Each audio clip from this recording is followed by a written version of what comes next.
Pete's going to be watching. So I had planned on wearing a bow tie, had it all laid out. A little homage to Keith Bergman.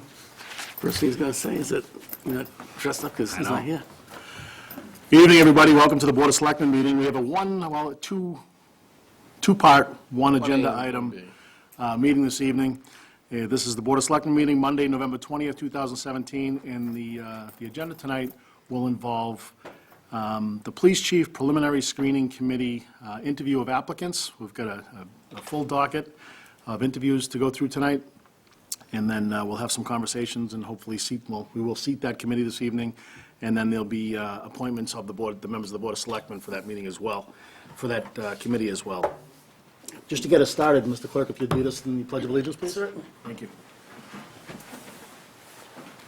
I pledge allegiance to the flag of the United States of America and to the republic for which it stands, one nation, under God, indivisible, with liberty and justice for all.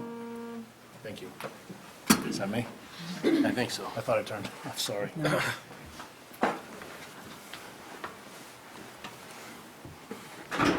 That's off, okay. I need my kids here. Mr. Garvin's here, I'm just waiting on Mr. Glavy. Any chance you can try to reach out to him and see if Sure. he's en route? Is there any conversation, any discussion Hey, Chase. about the process or the questions or anything that we've got before us this evening? Is everybody satisfied with what we've got presented as far as the process is concerned? I don't want to speak for Paul, but I think one of Paul's concerns was associated with the ability to ask follow-up questions. He and I had discussed the possibility, if there is additional time with each interviewee, of opening that up. Within the 10-minute interval, I think that sounds reasonable. I appreciate I don't offering want that, to and speak I for think- yeah, I Paul think- here, but I also want to make sure his concerns are heard, so. Right.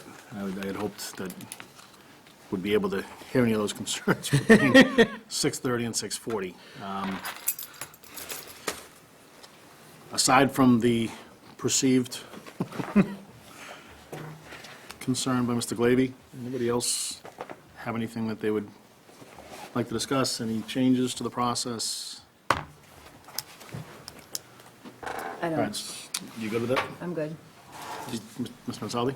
Just, Mr. Chairman, did you want to give, when it comes to 10-minute, some kind of wave the paper or let them know maybe a couple minutes left, or? Are you comfortable doing that, Diane? 2 minutes or 5 minutes, what do you want? Well, we've got some of the folks here. There's a 10-minute time limit for the interview process. You've had a chance to, hopefully, review the questions and prepare some answers in the interest of time. If we can implement a process where Diane can hold up a card at 5 minutes, at 2 minutes, 1 minute. Is there any input? Anybody feel comfortable with that? Want to make any suggestions? 2 minutes. 2 minutes? Whatever you want to do. We can do 5, Ann? I mean, I could might be you able to do it in 5, you know what I mean? be done in 5? Yeah. Great. We can do, Right? we can hold a gotta 5 try, at yeah, we halfway, can do- and then maybe down to the last minute. 2? Need a bell. Ding.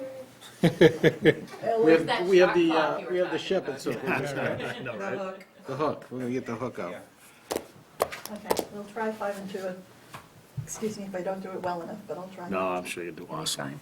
I think as long as you don't wad it up and throw it at people, we'll probably be okay. So we do have a bunch of people to get interviewed tonight to try to keep the process moving. So just ask that you respect the timekeeper and help us to stay on schedule as much as possible. Do any of you have any questions relative to the process, or? As far as the follow-up questions, I was just going to interview and then go on my way and finish my business. But if you, so I didn't know if we had to stay after our time. Great question. There won't be any follow-up questions. So the way the process will work, and I think you were going to get into this to some degree. Do you want to take it from here, or you want me to? Sure. Happy to do it. All right, for the benefit of the applicants and the viewers at home watching, the overview is, wait for it.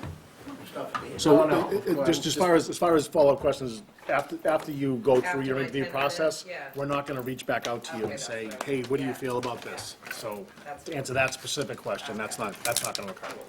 Right. All right, so the Board of Selectmen have 12 applicants tonight to consider for 3 community at-large appointments, members to the Police Chief Preliminary Search Screening Committee.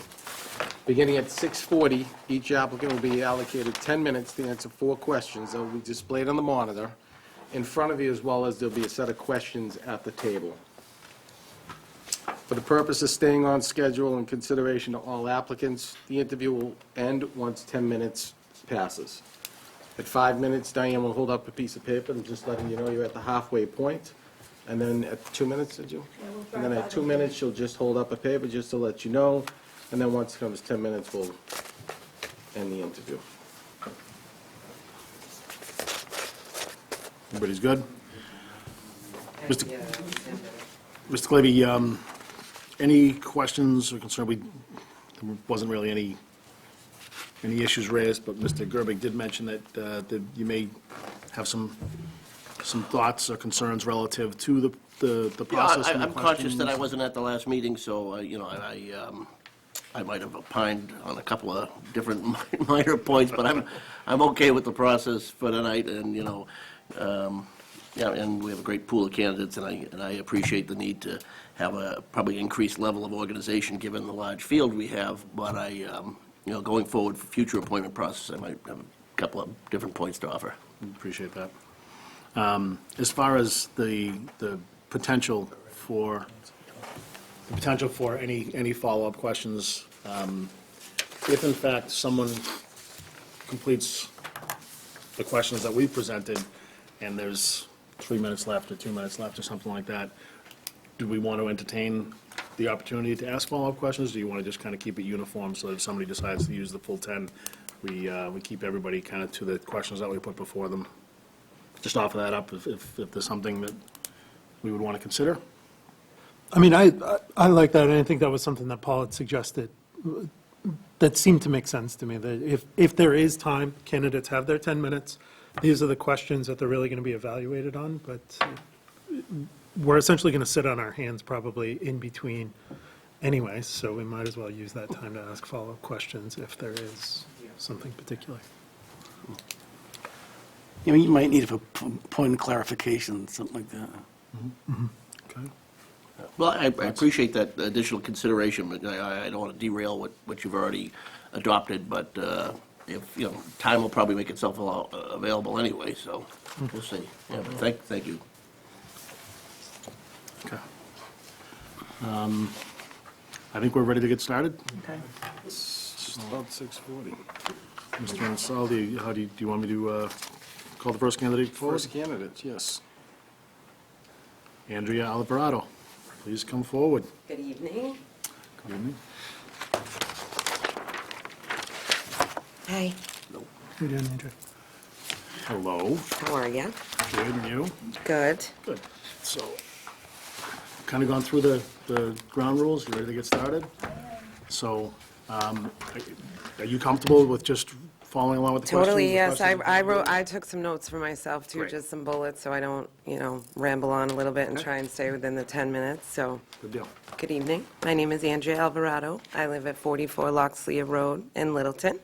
I'm 46. I'm married. 24 years in service, marriage. I have 3 children, 25, 22, and 12. I'm a lifelong resident. It was awesome growing up in Littleton. The best. I'm a passionate community member, and I'm very fortunate and grateful to own a business in my hometown, Littleton Cafe, real food, real people, our community place. Thank you for your consideration for appointment. Okay, so, You want me to just go on, keep yeah, I going? think- yeah, I Keep think- going? I So what Go ahead, unique yeah. qualities do I possess to think that I could sit on the board? I have a broad perspective. From my point, I observe many aspects, currently owning a business here and previously working for the town and the school for 10 years. actually have been through the process as an applicant for a committee. Again, a lifelong resident. Put 2 children through the school system. Have a 3rd child currently in 7th grade.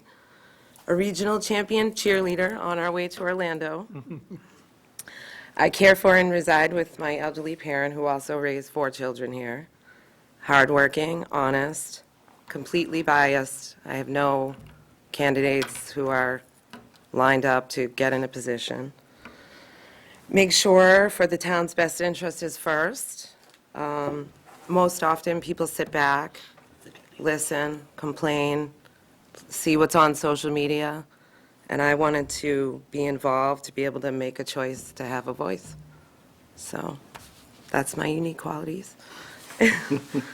For as far as community involvement with the policing, it's very important. We all need to work together. It takes a village to be successful. Presence in schools and businesses, relationship with residents. Even if they have trouble in the past, all families have different facets. I'd like to see mentoring for the youth, education, and a place for community members who may need assistance to turn to without judgment, offer a helping hand. Transparent, honest, respectful, approachable, empathetic, be able to do the right thing, even when no one's watching. So that is my thought on community involvement. And as far as the search process, it should be open and competitive process. We want the best applicant who fits the criteria through their education, their training, interviewing, communication skills, their employment history, their personality, philosophy of being a chief. It's a prestigious position. It's not to be handed over. It has to be earned for the best interest of our town. You know, we'll receive the applications. If the best is here within our town, we could move up. But we have to see what comes before the committee and go through the process for hiring for the integrity of choosing our new chief. And I'm faster than 10 minutes. So shoot, what do you want to know? I'm going to actually, if I may, board will allow me,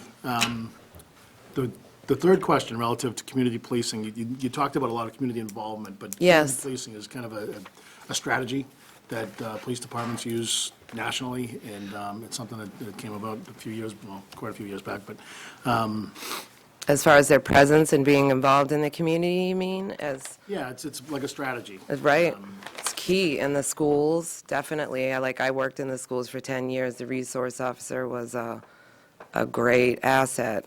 You know, it starts in our youth where you got to find out what's going on, so. Okay. Anybody have any points of clarification you'd like to ask? You got nothing? If I may. You got nothing for me? I haven't even had the 5-minute card yet. So, with respect to community policing, Sorry. you had mentioned how the candidate that you're looking for will have demonstrated the ability to build relationships with residents. Can you expand on that a little bit? What would you consider good evidence that the candidate has Being in fact built seen, that relationship? being seen, being out and about, be approachable, be able to approach, and if you have concerns or things, be able to, you know, be able to call on your chief if you need your chief of police. Make your relationships within, 5 minutes? Make your relationships within the community fair to all, not. How would you measure that approachability? Or would you be looking for something in their background to indicate that? Is that And their a reason? personality, you know, it's a whole package. It's a whole package. So, Folks, any questions? Yeah, feed you a softball. feed me a softball? Yeah, Come on, yeah. give me a big one. No, well, I just, Ready? you know, I think we're all aware you own and operate the Littleton Cafe, and I would, you know, as you say, it's a place for people to gather and talk. Right.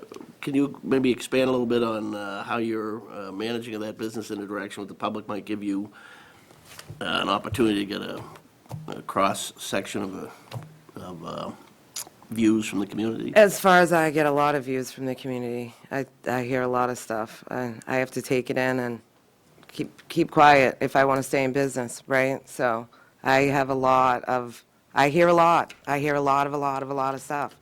I do. So as far as what I'm going to do with You're not it, exactly going to be quiet by being on this committee, you know, it's going to... well, I think that's different. I'm excited to go through the process and see what applicants come forward for our town, and, you know. Chief King, I mean, we grew up together here. He served his whole career here. Like, we know his background. But as far as the officers that are on the force now, we don't know what their resume looks like, you know, and what their training is. So. Okay. Any other question? Sure. You had mentioned your preference for an open process versus just hiring an internal candidate. Supposing that is the direction we go with an open process, can you expand a little bit on what you would want that open process to look like? What As far what as, pieces of input would you want to have as about far potential as candidates? to be able to read the resumes and see what comes before us and, Resumes, sit on an potential interview. public involvement, interviews, you know, assessments. So what do you think that open process would look like That- if you could structure it? all of that, what would it look like? Yeah, in your First mind, would ideally. be our resumes, and then we would pick the top candidates from the resumes, and then we would bring them in for an interview, and we'd go from there.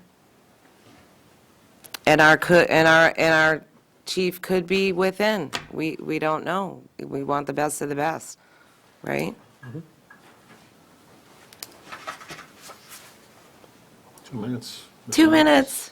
Come on. Give me another one. Anything? Cindy, what do you got? Mr. Glady hitting the point I wanted to make. Okay. Right. I was just going to say, Andrea, it sounds like through your experience growing up here, raising kids here, you know, your mother's here, she raised 4 kids here. I thought that was an interesting point, because you forget about that your parents also. Through life experience, too, Right. I'm aware of a lot of issues that Right, go and here. I forgot that you worked in the schools, so you were part of the school committee. Right. Community for a long time. Community, yeah. And now you have your business, and you're part of the, And my the kids community still at come to large, me. right. My lunch kids still come to me. Yeah, yeah. Yeah. No, I just am pointing out just some interesting aspects of what you brought forward. So I'm just wondering, taking that experience, those experiences, and now using those skills to see who comes before us. And, you know, Chuck brought up the community policing piece of it. What would you look for, maybe some examples from an officer or somebody coming forward? So first would be their training, their experience, you know, how they've dealt with incidents in the community, and just your personality, and to have the opportunity to interview and ask some questions and give you some scenarios to see how you'd react in a situation. Great, thanks. Sure. How are we doing, Madam Timekeeper? 13 seconds. 13. Da-da-da-da-da. Well, thank you very much. She likes long walks on the beach. No, I'm just kidding. Thank you very Thank much for you, putting thank yourself you forward. very much. Appreciate you coming out. You, Andrea? Okay. Next, I'll leave the question. I feel like I did okay. What do you think? I think I did okay. I was a little nervous, but, All right, so we, sorry. just as a matter of structure, I assume we're going to make a decision tonight, and if the candidates aren't here, we will be notifying everybody via email of the results. So you're all welcome to stay through the entire process, but we will in fact be notifying each candidate. Okay, so next up, we have Daniel Conceisan. Good evening. This should not take me 10 minutes. 10 minutes is a long time when you're on TV. Thank you first. My name's Dan Conceição. Thank you for allowing me to compete in this process. I think it's a great process. It's really, seeing the people that were on it, it's really a testament to what the town is doing. They're getting some real qualified people, so I thought they'd be asking people to do this, but competing, it's good. I've been a resident for about 30 years now in Littleton. I came to Littleton in the mid-'80s after taking an EMT course at Emerson Hospital. I was drawn here to the fire department in '84, '85. I lived here through the mid-'90s, the first time. I returned in the middle to late '90s. I thought this would be a great place to raise my children, which it was. I'm extremely proud of my children. They're both in college now, went through the Littleton school system, both doing well. I was very involved in the town. I coached baseball. I attempted to coach basketball. That was a bad experiment. I did what I could do to help. I was involved in the schools. I chaperoned almost every field trip that I could, and I enjoyed just being involved in the community. That's about all for myself. Qualities for committee, question 2. I have 30-plus years involved in working in public service. I've been an EMT, as I said, working for the town of Littleton back in the '80s, back under Chief McCarraher, which I don't know if anybody here was around for Chief McCarraher. Back then with Doris Brown was my partner on the ambulance for a long time. Also have worked as a police officer, not in the town, where I'm currently working. I'm currently employed as a law enforcement officer for a hospital in Boston. I've also worked briefly for the Littleton Police Department. I didn't work long. I got some good experience as a dispatcher. Dispatching was just not for me.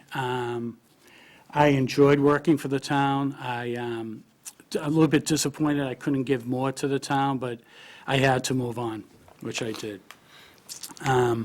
Also have worked for a couple of defense contractors over a course of jumping around for a few different careers. I have participated in search committees in the past, both I worked for the MIT police back in the '90s, and I was also on a couple of search committees back at MIT in academia. I think another quality, I think I'm able to keep an open mind in search committees. I think, I think with search committees, you have to really listen to what other people are saying, and, you have your own thoughts, but you have to be very objective to everybody's opinion, because they're usually good. As far as community policing, it's kind of what I do now. Community policing, basically, it's building relationships with the community. I feel that's one of the most important things that a chief could do. I was here back, I think I started on the fire department when John Kelly started as a patrol officer, so I've been around for a while. John Kelly and Chief Matt King have done a tremendous job at that. And I can say that because they promoted the community policing all around. I mean, they've done it with the schools. They've done it with the school resource officer. Back to the DARE program in the '80s. I know Littleton has been in the schools for maybe, the chief is here, maybe he could tell me, probably 6 to 8 years, maybe 10 years. And as my children, as I said, my children both went through the Littleton school systems. I won't name the officers, the school resource officers. There's 3 of them that I know of, and they've all done a tremendous job. They're present at the school activities. They were present at my daughter's plays. They were present at football games. It means a lot to the kids. Also in community policing, it's important not just to be in the schools, but be all over, be in the senior center. Tremendous with the seniors. Be in the Veterans Affairs. I know currently the department sponsors a Veterans Breakfast, which I applaud that. That's a great program. Also, happened to see in the paper a couple of weeks ago They did a reading at the library. That's all community policing. It's all good stuff. When I worked for the police department in Littleton, they did a couple of programs which I thought were great. They did the Student Police Academy, which has been going on maybe 5 years, gives children the opportunity in the summer to find out what it's about. At first, I thought it was a lot of show and, maybe not much substance, but I was working during this academy. They really teach these kids life lessons, and a lot of those, I'd like to know the percentage, but I bet you a lot of those children end up being police officers. It's a really good program. It was basically orchestrated by Chief Kelly, Chief King. It's a great program. I mentioned Senior Center, Library, that's good. Recommendations for process. I feel, knowing most of the people in the department, Littleton has some talented people here. I think doing a search process, being involved with search committees before, we've done national searches, I'm open to it. But, my feeling is, being in a small town, you've seen the new officer that just got hired a month ago. What kind of message does that send to that officer? I've always been a big favor of promoting from within, but you do have to keep an open mind to an open committee. So I guess I would listen to what the other members of this board would say, and I'd be fine with it. But right now, I'm not against the open search. I think that's about it.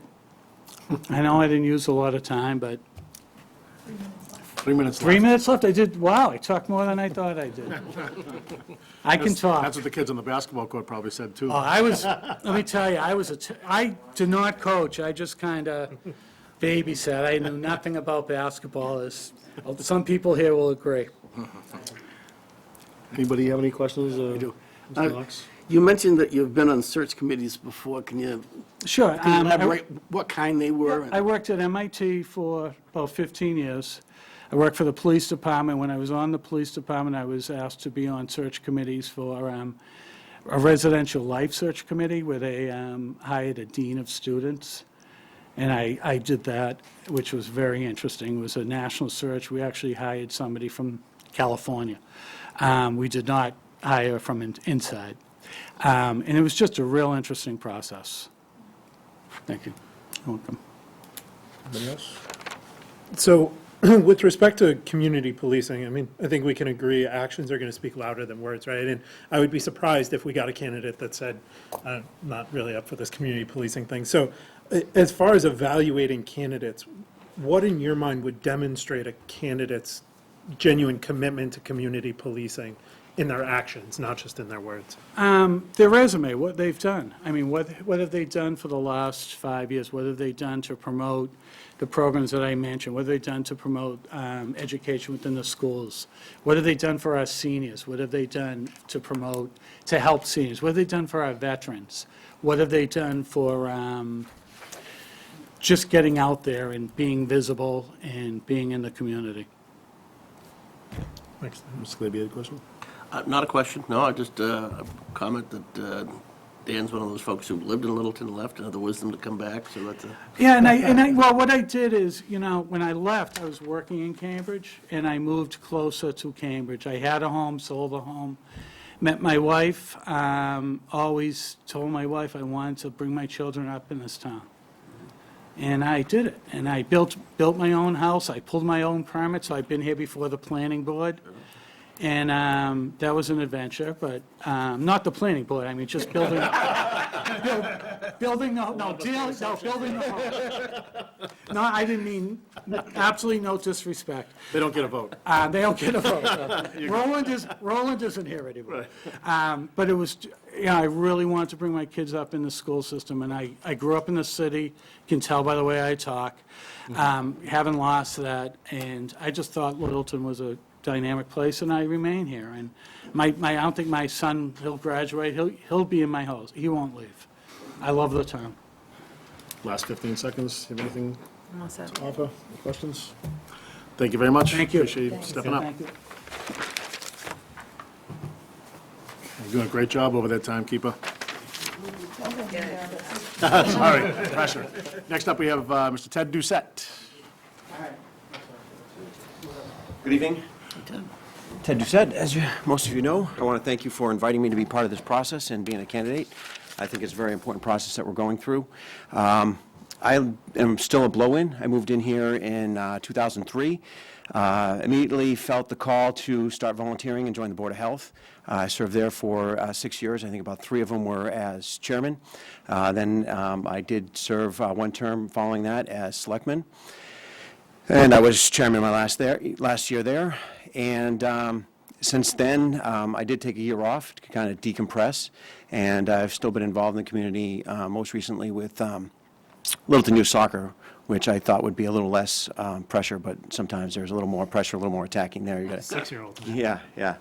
So that's about it for myself. Unique qualities that I possess here is that I think I am a leader to a fault sometimes, where I will try to sometimes be the one doing running the show, but I've learned to temper that. I know it's something I do, but I think I do have that leadership possibility.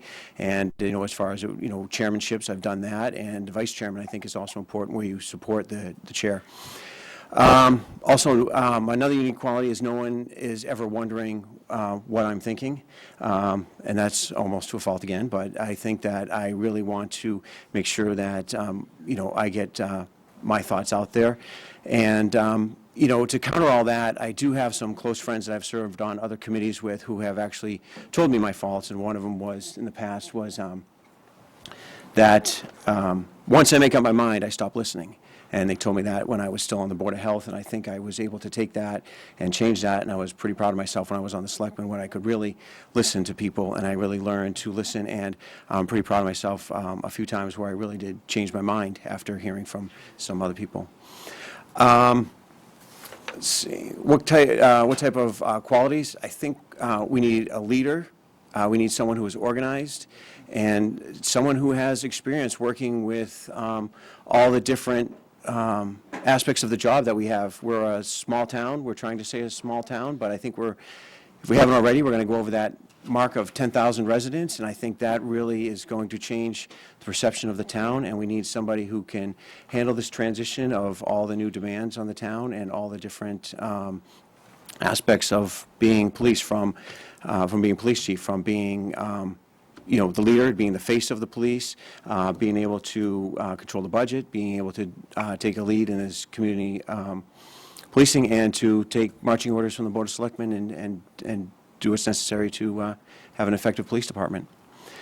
As far as recommendations for this committee, I think that some of the things we need to go through is, I definitely think that we need to take a tour of the police station and get to meet some of the people that are in there and find out what the job truly entails down to the detail. I think we all have a pretty good idea, but we need to, I think, meet with the existing chief and find out what goes on day to day, and help us get a better idea of the qualities that are necessary. And just based on the last applicant, if what you're looking for is what type of process, and I definitely think it should be an open process. We need the best person for this job, whether they're here or whether they're not here yet. And that's what I would support as going forward.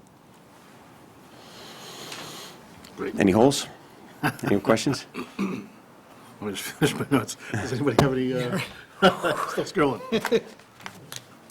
Another thing I learned, I usually don't talk more than 2 minutes for any speech I've ever given.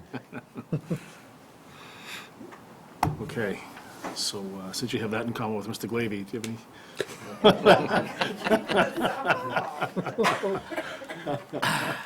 We don't have to go to you, but I saw it out there, and I remember a just went couple for of it. TED speeches going. You had an eventful year, your year as chair, as I recall. Well, I guess, that's another thing, if you want to bring in their experience. I've been through the process of hiring police chief That's and a what I fire. was just gonna say. I think you were involved in some hiring process when you were on the board, right? Police chief for the current process, which was, I was chair while we navigated that process, which had some unique experiences in it, and that we took a lot of time and I guess just, it was just a different process. And then I was also on board for the hiring of the fire chief as well. Any questions, concerns, clarifications? Something? No? Can you compare and contrast for me your experience in hiring the police chief versus the fire chief, and which of those two processes you would want to draw from with respect to this hiring process? So the format for the last hiring of the police chief was a succession plan that was put in front of the selectmen prior to Chief Kelly retiring. It was a process that seemed to be dictated from there and given out and then put in front of the selectmen and accepted by the selectmen and gone through that process. For the police chief, for the fire chief, I believe it was an open search. It turned out the two top candidates were from the Littleton Fire Department. And at that point, we interviewed those two candidates, and the selectmen chose one. As I said, I support an open process, and I really think that's the way it should go. I understand that the officers coming up through the police department want that chance, and they want that, it's a morale thing, that they want a chance at the police chief, and if they're the best person for the job, they have that chance. So, the open process just seems to be more open and more, not as, it's not an anointed one coming in, and I think there's just more credibility brought to that process. Thanks, Doug. Mr. Knox? No, sir. I'm a little surprised it only took you 1 year to decompress after the blood. Yeah. I question your honesty there a little bit. Yeah. Any other questions, or we had 2 minutes yet, Diane? Did you already flash that? I do have another one if you Minutes to go. haven't had a chance. No, go ahead. Ted, you jokingly called yourself a leader to a fault and noted that you'd learned to sort of temper that. Can you give me a specific example of where you tempered that and what benefit that brought to the overall process by you scaling back a little bit rather than leading from the front? Well, yeah, all right, we'll go specific. I was vice chair, and we had a contentious meeting, and there was somebody who was being, not attacking, but speaking very loudly and going after the chair. And, I stepped in. I felt it was kind of my duty to kind of help out and give them back and let them know that the board has them.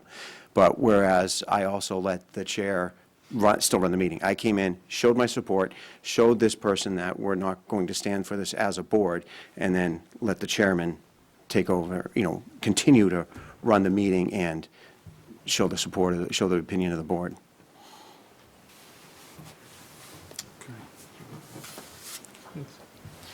2 minutes left. Any? Just want to let you know I'll have your back, Mr. Chairman. I'll stop making those comments. Make sure you have my back. All right. Well, thank you very much. Appreciate you stepping forward. Okay. And, as I mentioned, we'll be in touch. Yeah. Well, thanks again for the opportunity. Good luck. Appreciate it. Thank you. I have conservation, so if I'm sticking around, if I'm not sticking around, it's determined route, I have to get upstairs for conservation. No worries. Thank you. All right, next up is Mr. Joe Gaffney. Good evening. Hello, Joe. Good evening. Joe Mosley.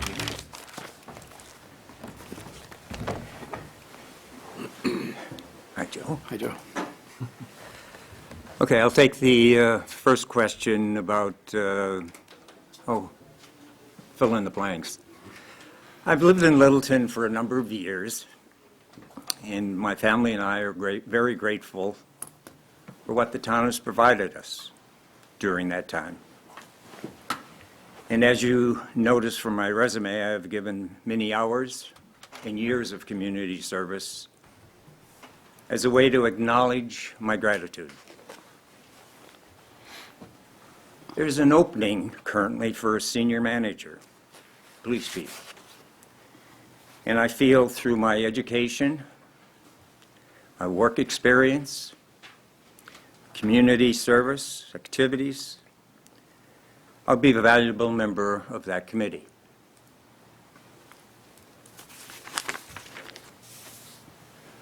So I'm looking to have you, read the resume. But in regard to second question, what do I bring to the table?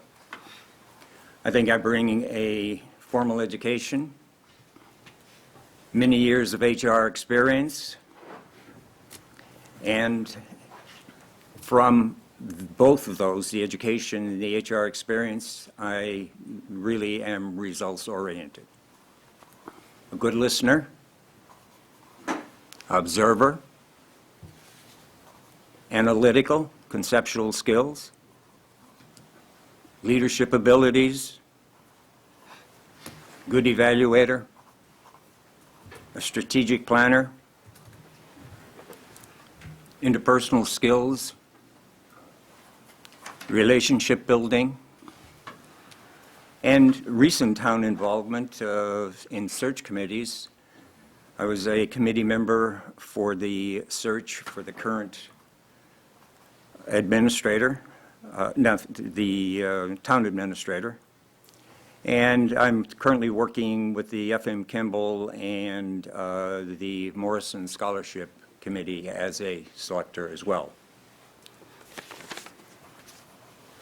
On the community policing, generally, we put a definition to that as bringing together police and the citizens. And, if you look at a technical definition, it's to prevent crime and solve neighborhood problems. And I look upon that as, well, that might have been the city role when it first, hit. But I think we need to bring it a bit closer to us as a smaller community. So instead of looking at neighborhoods, I think we should look at populations. Populations that, we always hear about the elderly. I think we should hear a little bit about the middle age, about the high school students, about the grade school students. I think we should be very concerned about the commercial area in town. We talk of population, and sometimes the commercial population doesn't get included in that. I think what happens is we can forget that there's a lot of action going currently on in town. And I'd like to see the new police chief really coordinate this. We're looking at the COA is doing things, Park and Rec is doing things, schools is doing things. There are many areas, and I think it should be centralized, but I also think that you really get what you inspect.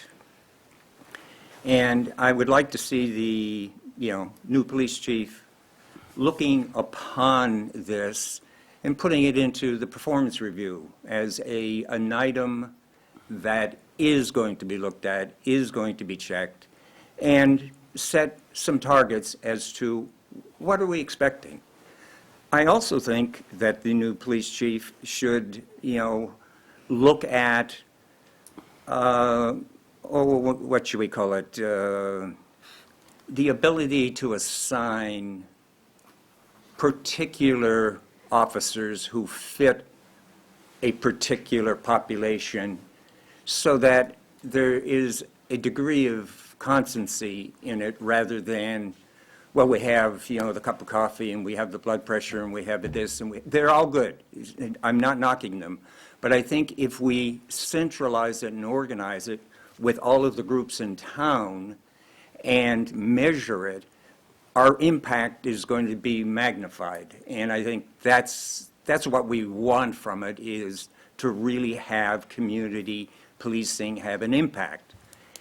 And I think, the ability of the new chief to be a communicator and to be a listener is critical in this area. But in order to really, serve the populations that we're after, I think we need some good information. And, I hate to say surveys because, we all, collapse when we hear that. But somewhere, somehow, to round up what we're hearing from Group A, the elderly, what we're hearing from Group B, the commercial, or the high school, and to kind of have a place where we can get that so that the direction we can feed back to the chief is a story that they can act on rather than kind of saying, where am I going?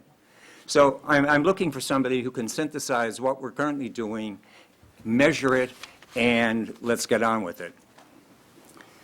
From the last question, basically, I looked at it in 3 parts. 1 is information, I'll get to that one. 2 is needs, and 3 is a decision point. But in regard to information, I think it's important to look at the current job description that we have on file for everybody to see who's on a selection committee, to understand what is it that we're expecting and the incoming chief should have. I'm also looking to see inputs from, once again, the town population. We usually do a search for let's call it a school superintendent. We go to that school climate or that school population to just say, what is it? How big, round, what skills, abilities? And I think we should do that as well in order for, this is the information gathering as to what are we looking for. I think we also should review the master plan, its present and future needs in regard to, I'll categorize it as safety or, in the realm of the police chief.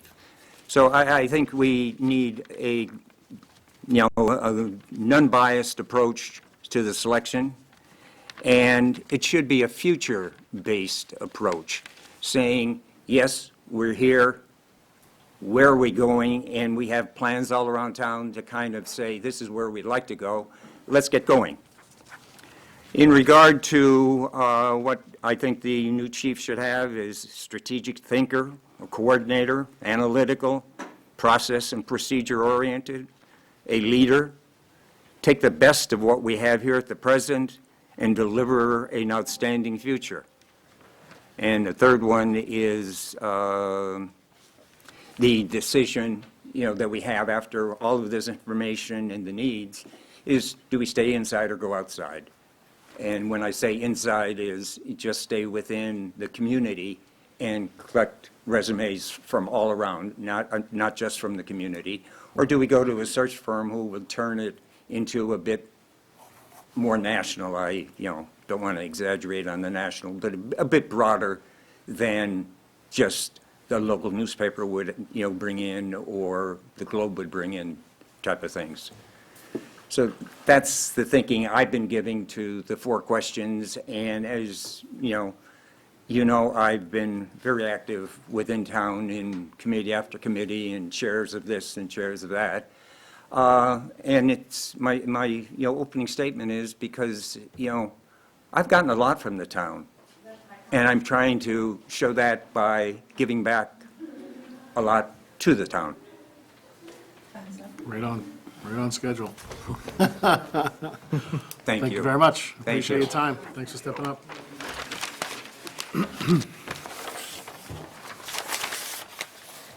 Okay, so next up we have Mr. Mark Hickox.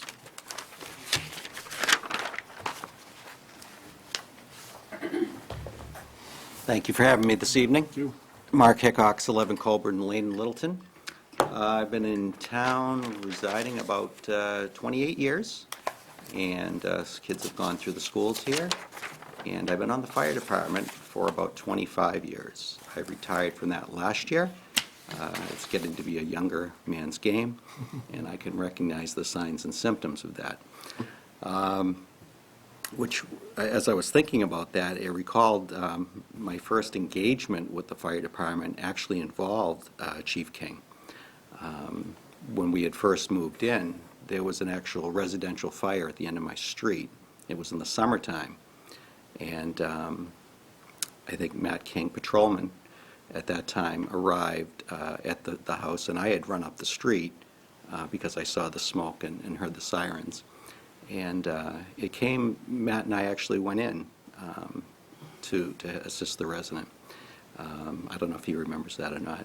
I won't mention any of the names, but 3 firefighters showed up that day on the call. That's all that were in town that day for the summer. So that concerned me a little bit as a citizen, that if my house was on fire and only 3 people were going to show up, that might be a problem. So I went down and talked to the chief the following week, and I said, do you need some help? He said, sure, we're starting a training class. And I'm like, great, I'd like to volunteer. He says, well, you get paid. And I said, well, I don't want to get paid, I just want to help my community. So that's kind of how I started in the whole process. What unique qualities do I possess? I have been on the fire department for all those years. I do know the public safety structure in the community, the fire side primarily, but I also understand how the police department is organized through its various iterations of chiefs and buildings, and the collaborative approach that we have between the departments, which has been great.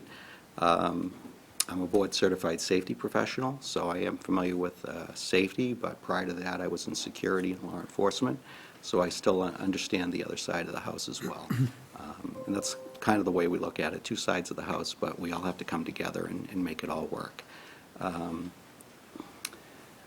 understand right now we have a chief and a deputy chief and sergeants and patrol officers. At one point, we didn't have a deputy chief. We had a lieutenant who became the deputy chief, and so on and so forth. So I think just having that background of the community, of the public safety needs, of how things operate currently, I think would serve a committee well to have that institutional knowledge of those things.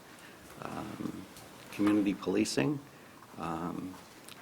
it's not really a program. It's really an attitude, a thought process. And you can't just say, we're going to put a community policing program in and it's done. I think if you're looking at a police chief candidate, that individual has to have a positive attitude towards the community policing concept, which really involves communication, cooperation, and collaboration with the citizens and just different groups in the community, and enlisting those citizens and those groups. Because the police chief cannot do it all, the police department cannot do it all. We're faced with a lot of serious issues in our society right now, and it does involve the citizens. And how you approach that is very important. I would be looking for someone that has a positive attitude. You can't see attitude, but you can see the behaviors. So, the behaviors in the patrol division should reflect what's being exampled by the leader, and encouraging these relationships with the citizens, and really trying to enlist everybody in the community to prevent incidents of all types. We got the opioid crisis going on, we have suicide prevention, we have a number of things going on. As Joe had mentioned, we have the COA programs, we have a lot of other things going. Those are all elements that can help with community policing, and I think a lot of those efforts are fantastic and they should continue. And there may be opportunities for others, so I'd be interested what a new candidate might have around their thoughts and concepts for community policing. And what recommendations do I have for the search? Can I interrupt you for a second? We're having audio problems, so Kirby asked if he can have just 2 minutes to fix it because the people at home can't hear. Okay. Just put it on pause. Pause. Okay. On pause. You're kind of on a roll there, sorry. Is the microphone on? It's the end of the quarter. It's on, but it's... Yeah. Switch ends.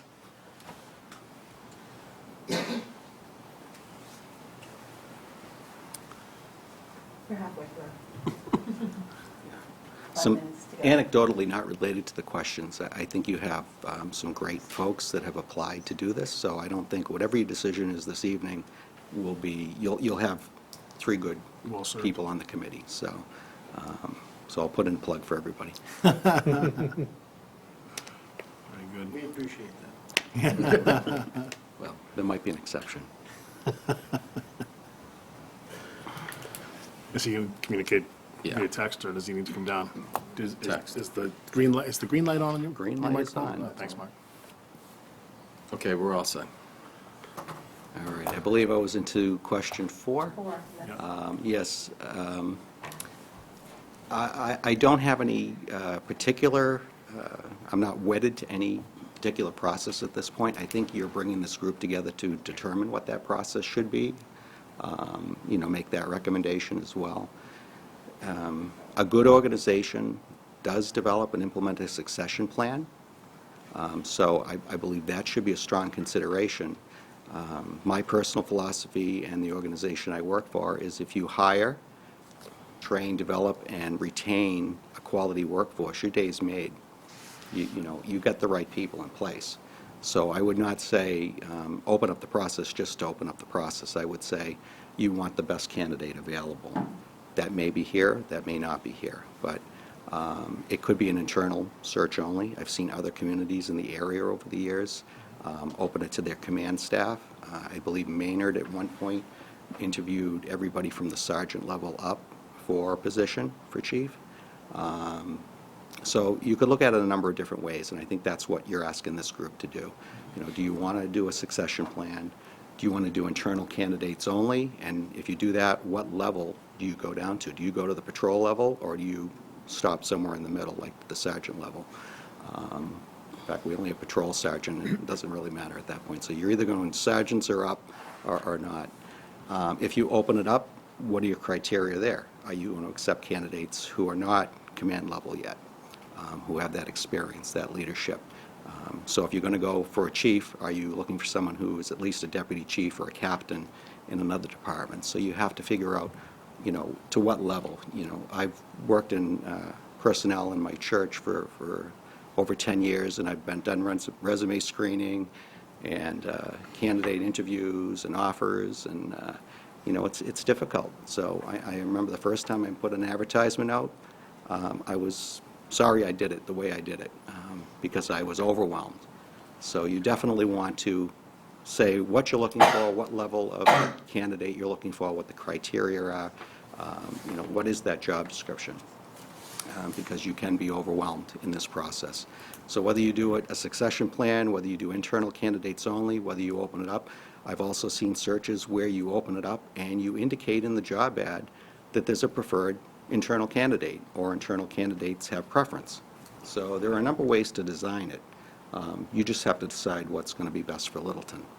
And again, if we have spent a lot of time and resources in developing our personnel, I think we would want to benefit from that training and development and not lose them to a different community at some point. So that's about all I have. Any questions? Okay. Just about the 2-minute mark? Just about. Okay. I could yield my time back. Any questions of members? You indicated, Mark, did you just retire from the fire department, or you retired? Unfortunately, I only retired from the fire department. Okay, all right. I still have a real full-time job. So it's always been like having 3 jobs. Right. As we all know, everybody sitting on that side of the table, it's like having an extra job. And we certainly appreciate your time and efforts as well. Except we volunteered for it, nobody said, yeah, but you get paid for it anyway. I didn't hear that. Didn't No happen. stipend? No. Used to. Mr. Knox, do you have any questions, comments? Mr. Govett? No questions. Okay.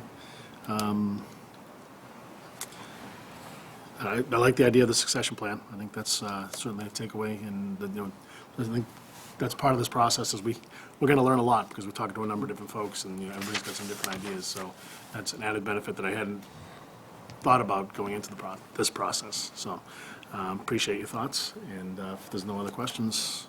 Great. I yield back my 1.5 minutes. Thank you very much. Apologize for those technical difficulties in For those folks at home, we were notified by the man in the booth that we were having some audio problems, and hopefully those have been taken care of, and we'll just keep moving on with the process. All right, so next up, we have Mr. James Carr. Good evening. Nice to see you all. I kind of like sitting on this side of the desk, I'm not going to lie to you. Let's see, give you a little brief history of who I am. Grew up in Littleton, lived here all my life, raised my 3 children here, still live here with my wife. My 91-year-old mother lives with us, and that ain't going to change, so you got a lifer on your hands here. I have 34 years' experience with law enforcement, with the state, federal, and local levels. I have been involved with law enforcement my entire career. I've seen the good, the bad, the ugly. I happen to deal with some bad people. But the folks that get them there is who we're looking to hire. You know, we need a strong individual that knows how to deal with bad people. I think my experiences with local and the state level law enforcement agencies in this state have been very positive. I've got to meet a lot of people during my career. I've had the opportunity to hire a lot of high-level managers within my organization. I've had the opportunity to hire within.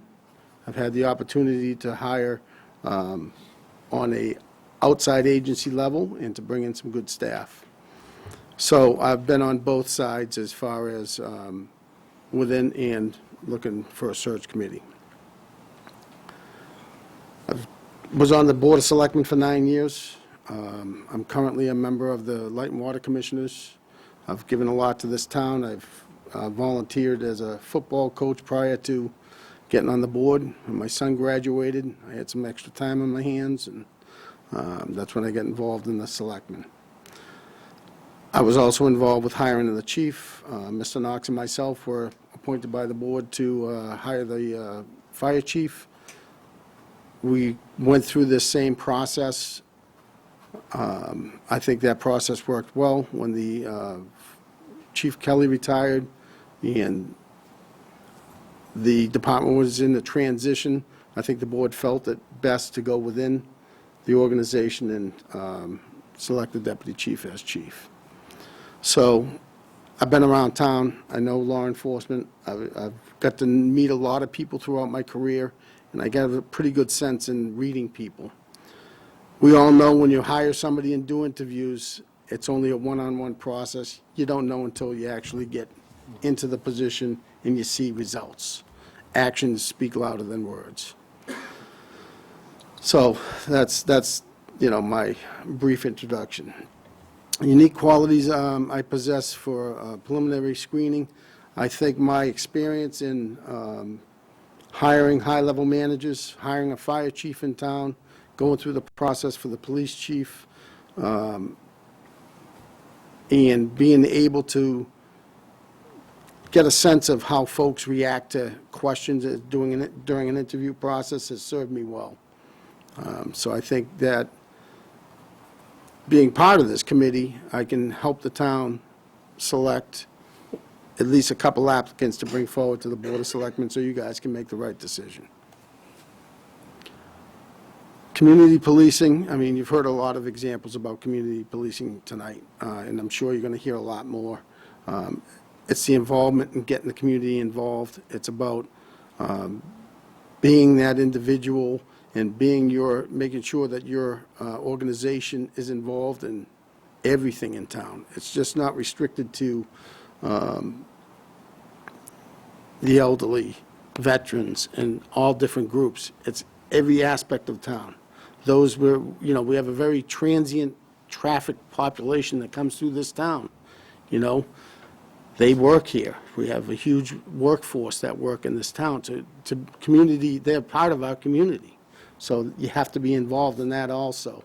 And I think, you know, having somebody that can get out and touch base with the business community and touch base with those transient residents that come through our community every day is very important, because it makes us look good as a town. So I think it's important that community policing is not only community within the residents, but all those folks that are in our town every single day.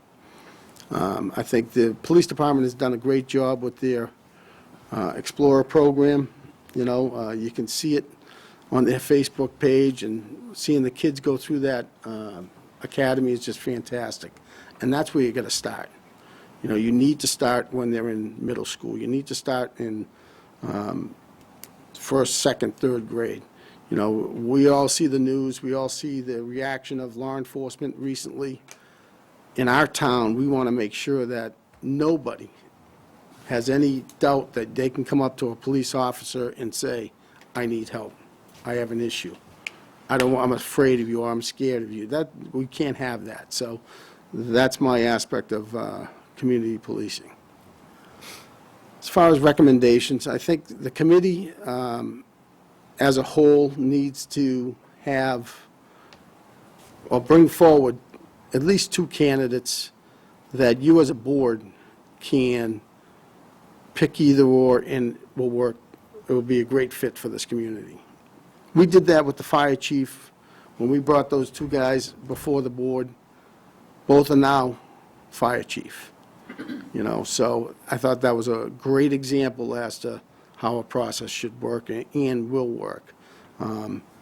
We have to do the legwork. We have to make sure that, you know, the job description is right, that the posting is right, that when we send out newspaper ads or anything like that, we need to make sure that it's, you know, gone over thoroughly to make sure that we get the folks we want to see. Now, in regards to having an open process or an internal process, listen, you know, if there are folks within our department, and there are, who should or can be chief, they have every right to go through the process. I just don't want to see it restricted to the department. You know, I think an open process will do this town well. I think that opening it up to whomever in law enforcement in other towns, other agencies, would benefit our town. So that's all I have. Where are we at then? 2.5? Okay. Any questions or clarifications? Yeah, one part of your career, Jim, that I don't know that much about is hiring. You might have been involved with the Department of Corrections, so I'm curious as to what your role has been in hiring processes there, and what kind of positions are we talking about? Budget directors, deputy directors, deputy superintendents for prisons, directors, that director level, not superintendent level, not commissioner or deputy commissioner or assistant deputy commissioner level, just under that tier. So deputy superintendents, directors, whether it's the director of engineering, director of In budgets. your role in those, have you headed the? Chaired, Yeah. yes. I've chaired those boards and made recommendations. The hiring authority is the Commissioner of Corrections. Made recommendations to the Commissioner. Any questions? So another aspect of the police chief's job is going to be developing younger staff. What would you be looking for in a candidate to demonstrate their commitment to bringing up the younger policemen working underneath them? It's very difficult. You know, you hear of the millennials, you hear of the Generation X, you hear of those types of younger folks that are coming up right now. It's a struggle. It's a struggle right now in my career to motivate. It's all about motivation. It seems to be that these younger generations need motivation. They need to be, I don't want to say push, but it's almost a push, you know. But in a police and law enforcement organization, you're paramilitaristic, so you need to be motivated just to step into that position. So you're not going to have to deal with someone who says, what are you going to do for me today? right? Because having a paramilitaristic type organization, you have to be motivated, and you have to be a go-getter. So that kind of, right there, kind of weeds out some folks that aren't so motivated. But you have to engage, you have to get down into the social media, you have to be able to talk at that level too. So that's something you have to absolutely be, you have to absolutely have that type of personality. Thank you very much for coming out, putting yourself forward. Thank you. Appreciate it. Next, we have Donna Giblin. And then we're going to take a break to use the restroom. Thank you, Steve. Hi. Hi there. Oh, yeah. So I probably can't hold a candle to any of these candidates, but I'm going to give it a try because this is really important to me. So my name's Donna Kivlin. I am married to a great guy who's been a lifelong resident of Littleton. I have 3 amazing children, 2 seniors at Littleton High. One is captain of the football team, who's headed to Gillette Stadium. My 13-year-old little girl is in 7th grade, and she has been a 4-year all-star football player. I've been fortunate enough to be a resident for 12 years. I'm a clinical supervisor and presently acting clinical director at a comprehensive treatment center. That's pretty much me in a nutshell. I am the direct result of what happens when law enforcement cares and gets involved when crisis strikes within a family. I am getting all the qualities that I have are, I'm open-minded. My dad was a police officer in Medford for 27 years. He was a lieutenant, so I grew up in a police family. I know that knowing citizens, attending town events, getting involved with the schools is really important in the community as far as the chief of police goes, as far as any law enforcement goes.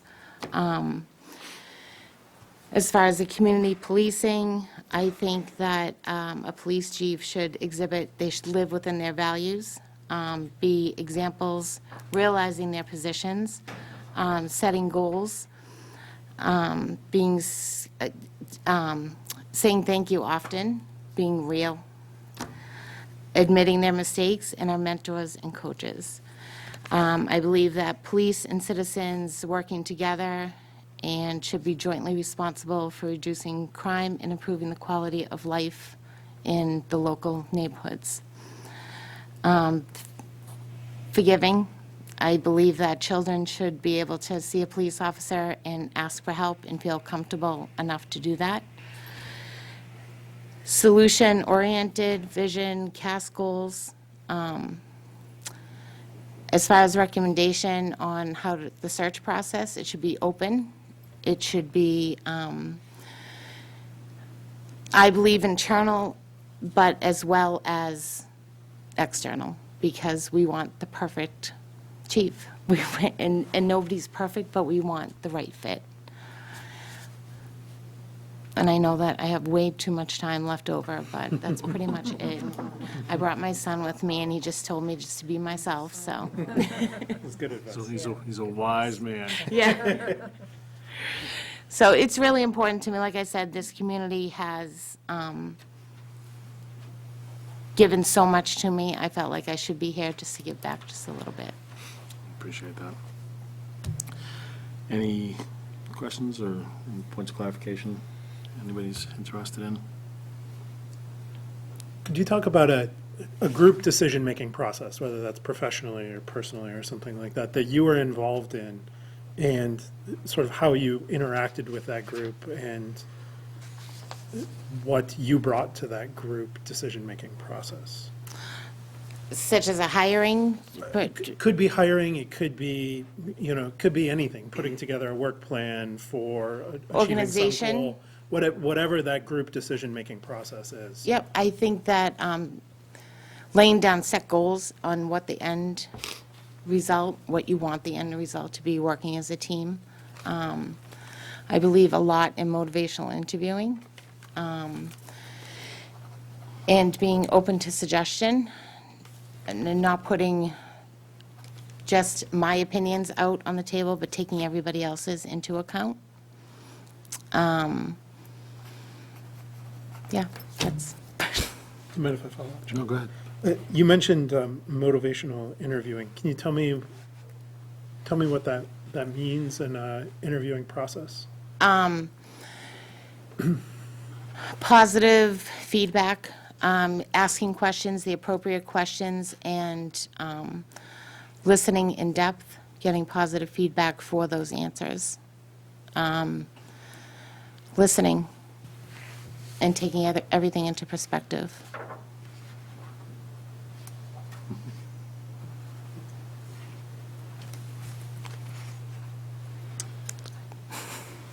Joe, do you have any questions? Not right now. Okay, Okay. I'm all set. perfect. Mr. Galais? Nope. fine. Okay, Great. thank you very Thanks, much Donna. for the opportunity. Thank you, Don. Donna, thank you. Appreciate you stepping forward. So we're a little bit ahead of schedule, and I believe Mr. McNaught is here, but because we did have a candidate that, for professional reasons, had to remove himself, we have a little bit of a gap in time here, and Time for supper. I would just say, I'd like to take a quick recess, and not necessarily supper, but some other biological needs. I was stuck in traffic for quite a while, and teeth are starting to flow. But we just take maybe like a 3-minute pause, and go in there. So we'll be right back.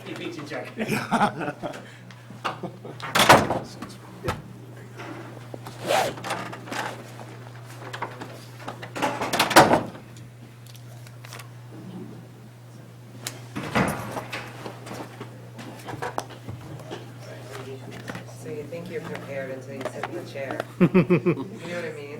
That's what, You were fine, you were I fine. can't talk. it is fundamentally different than writing the answers down. It really is. When you're all looking at us, like, That's why the humor, I gotta do the humor thing.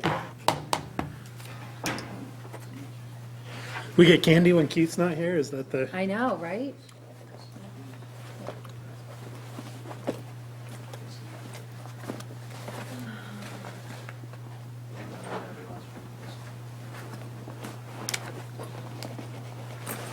Good candidates, though. But, you know, tough choice for you guys. Yeah, you're not kidding.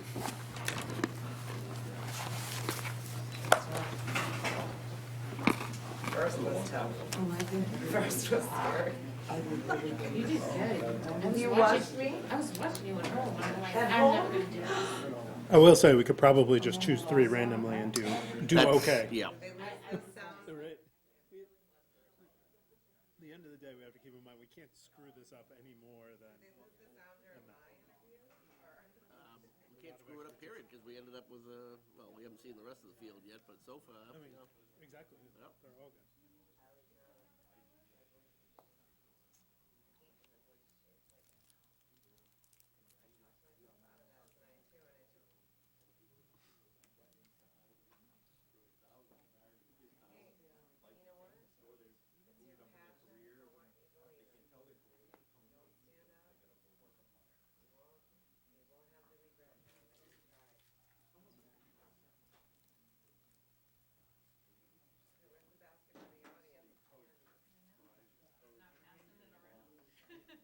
Oh, yeah. Would you like them? I don't eat the Butterfingers anyway, so. Want me to toss you one? Do one of those turkey sandwiches, Andrea. Right? You want me to run across? I could do it probably. I know you could. I know. What's the soup tomorrow? Soup tomorrow, I got homemade chicken rice, corn chowder. That's as far as I've gotten. It's a lot of hours, you know, just that little place is, that's fun.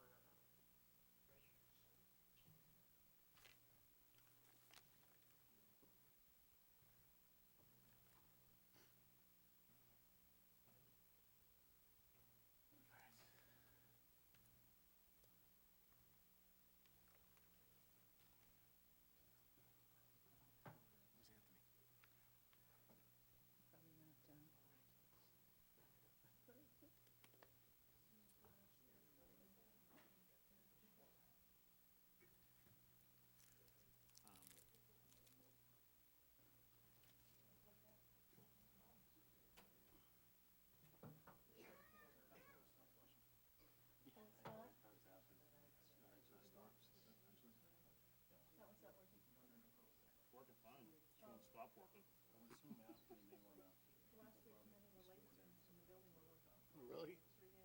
Oh, good. There was one down here.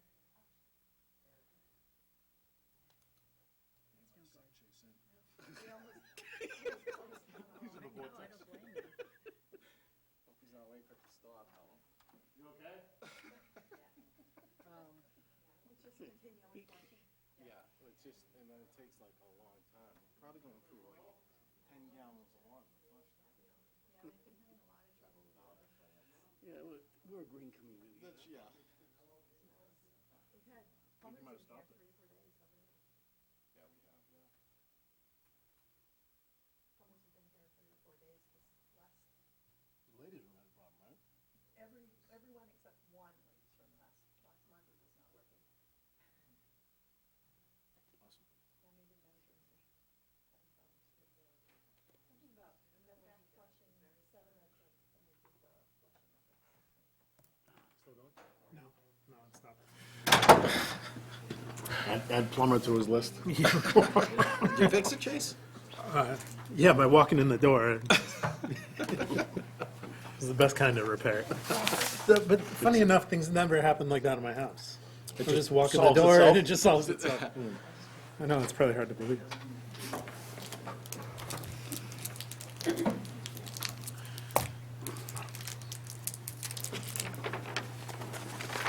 All right, we are a little bit ahead of schedule, but if everybody's ready to move forward?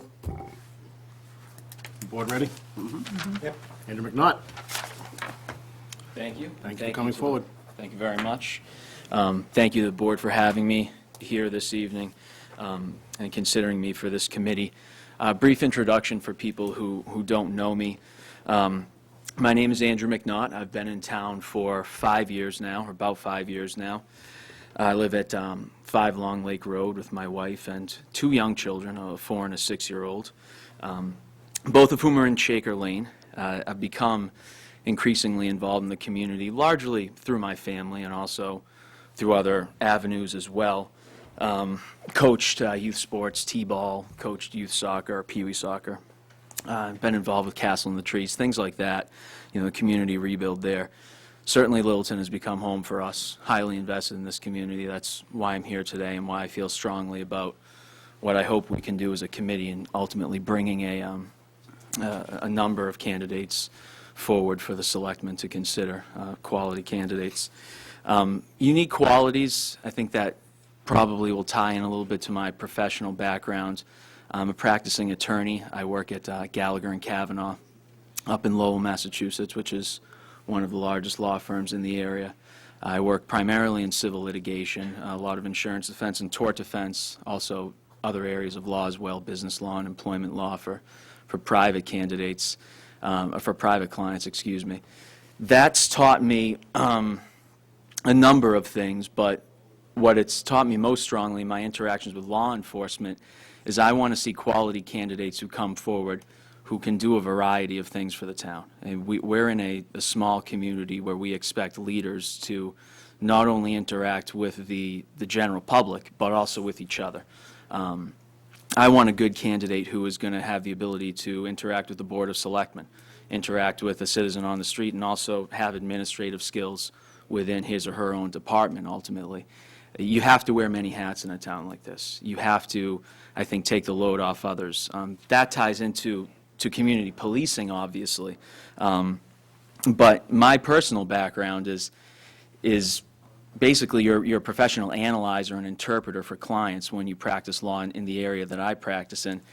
And it's not good enough to simply say, here's a problem, you know, we have this testimony, we have this witness to deal with, and you know, oh well, we're going to have to figure it out. It's what's the next step? How are we going to address that? How are we going to involve other people? What are we going to do to make this, you know, feasible? And I want to see that sort of creative problem solving with the next chief of police. That needs to be a demonstrated ability, whether that's through his or her own record or through traits that we see. Also, through my professional background as well, I interact with police officers in a variety of levels. I interact with them in court, and I've handled criminal matters with police officers. I've taken probably dozens of depositions of police officers. I deal with records requests, subpoenas, Freedom of Information Act requests, so I see firsthand the administrative skills that are necessary as well. I think that can be overlooked, and I think that's important. We need a highly organized chief of police and to run a tight department, I think, especially in a town like this, where, again, we're a small community, but we're growing, and I think that's going to be an important trait to look for. As far as community policing is concerned, we're all familiar with the programs, or somewhat familiar at least, and we've heard a lot about them tonight. I think a good chief of police obviously will have the ability to become familiar with the town if he or she is not already familiar with the town, and expand upon those programs. I would like to see a chief of police as well, though, who can expand awareness of the programs that are out there and interact with the public and interact with the citizenry at large. I'm not sure people know, I'm not sure enough citizens know how many resources are available and what can be done. Community policing, as I think it was Chuck who said it early on, it's a strategy, and it's about being proactive as opposed to being reactive. You'll hear terms like that, and whether that's through presence with the school, whether that's through presence at, interacting with business leaders, that's obviously very important. The flip side of that, though, and I think that gets back to the creative problem solving, is what are you going to do to put programs in place in order to address those issues? And a good chief of police, at least one of the traits that I want to see with community policing, is identifying what resources are out there at the local, at the municipal level, also at the state level and at the regional level. I know, for instance, we collaborate with a number of communities in this area through the COIN program with the police department, and I think that's an important type of thing to note. I want to see a chief of police who can hopefully not only identify what problems are out there with the community, but also help us to get either funding or what programs are in place that we can go out and get. In other words, creative problem solving beyond what's already in place. And I think a chief of police needs to be an advocate for the town in that regard, not only for his department, but for the town at large at sort of that higher level. Lastly, as far as the process and how this process should be conducted, I always am sort of in favor of an open process. Maybe that's my Jesuit background, I don't know, but I don't want to ever close anything off. I think the more open we are and the more transparent we are with a process that we develop, the more legitimacy will come of that. That's not to say that if there's a good candidate in place here in this department already, that shouldn't be obviously considered an asset if somebody is familiar with the town, familiar with the programs that are here. That should certainly be part of the calculus, but I would not be in favor of closing it off completely. Most importantly, I want to see a process put into place that is transparent and lends legitimacy to it, through informing the public of potentially of deadlines or of timelines, possibly inviting public discourse. I don't know if that's been said here today, but I think the more we can put that in place, if we have a good process, we can ultimately come back to the board and say, here are a couple of very good candidates. We've done our due diligence. We've invited input. We've spoken to the right people. Then I think, the rest will sort of take care of itself. But that to me is very important, that we have that process in place and that we're transparent about it and open about it with the general public, so they at least can feel some confidence in what's being done, and then ultimately this board can feel some confidence. Important thing to remember, this board ultimately has the authority.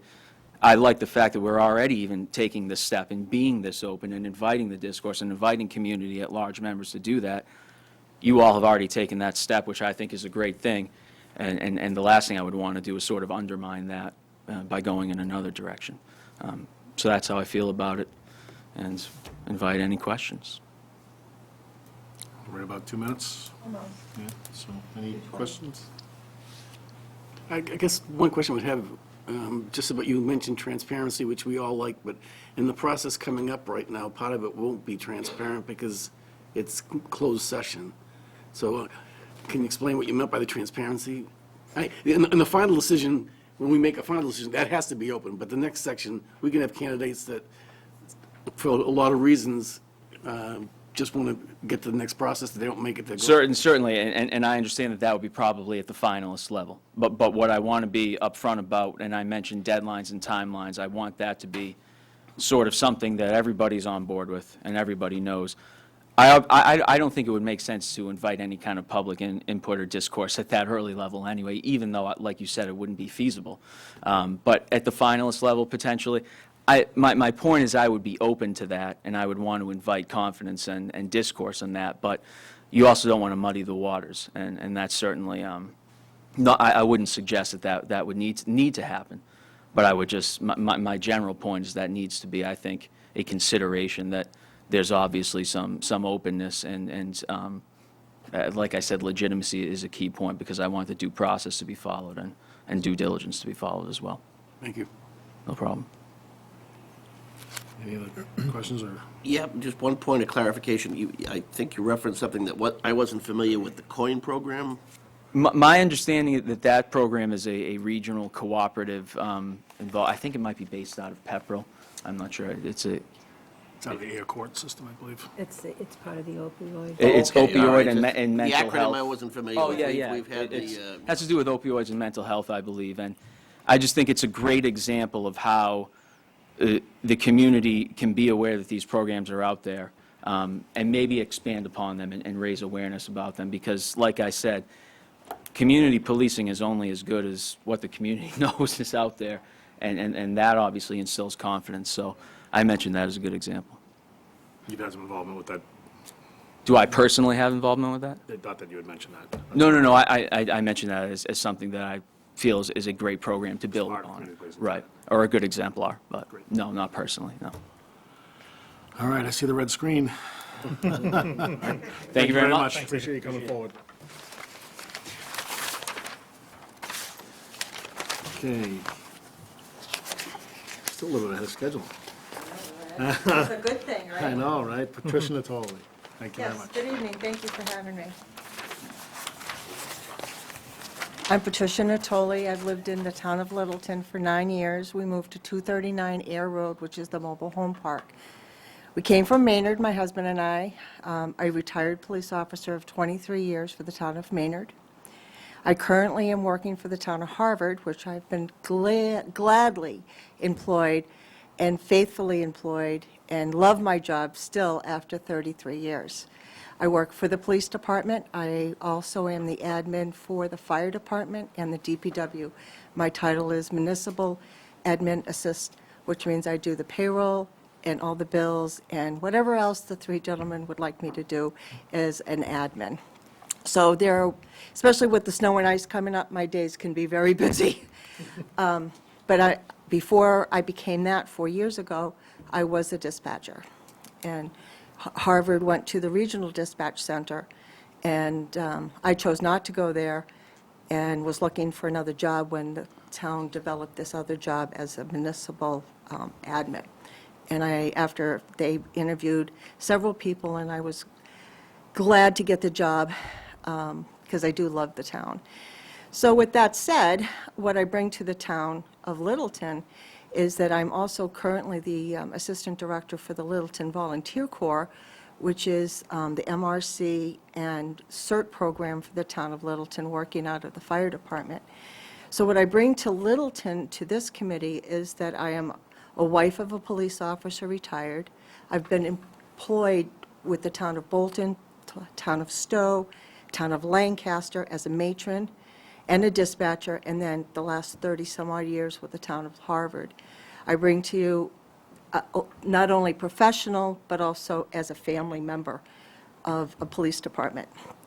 I also am currently the chairman of the Criminal History Systems Board, the policy board, which meets in Boston.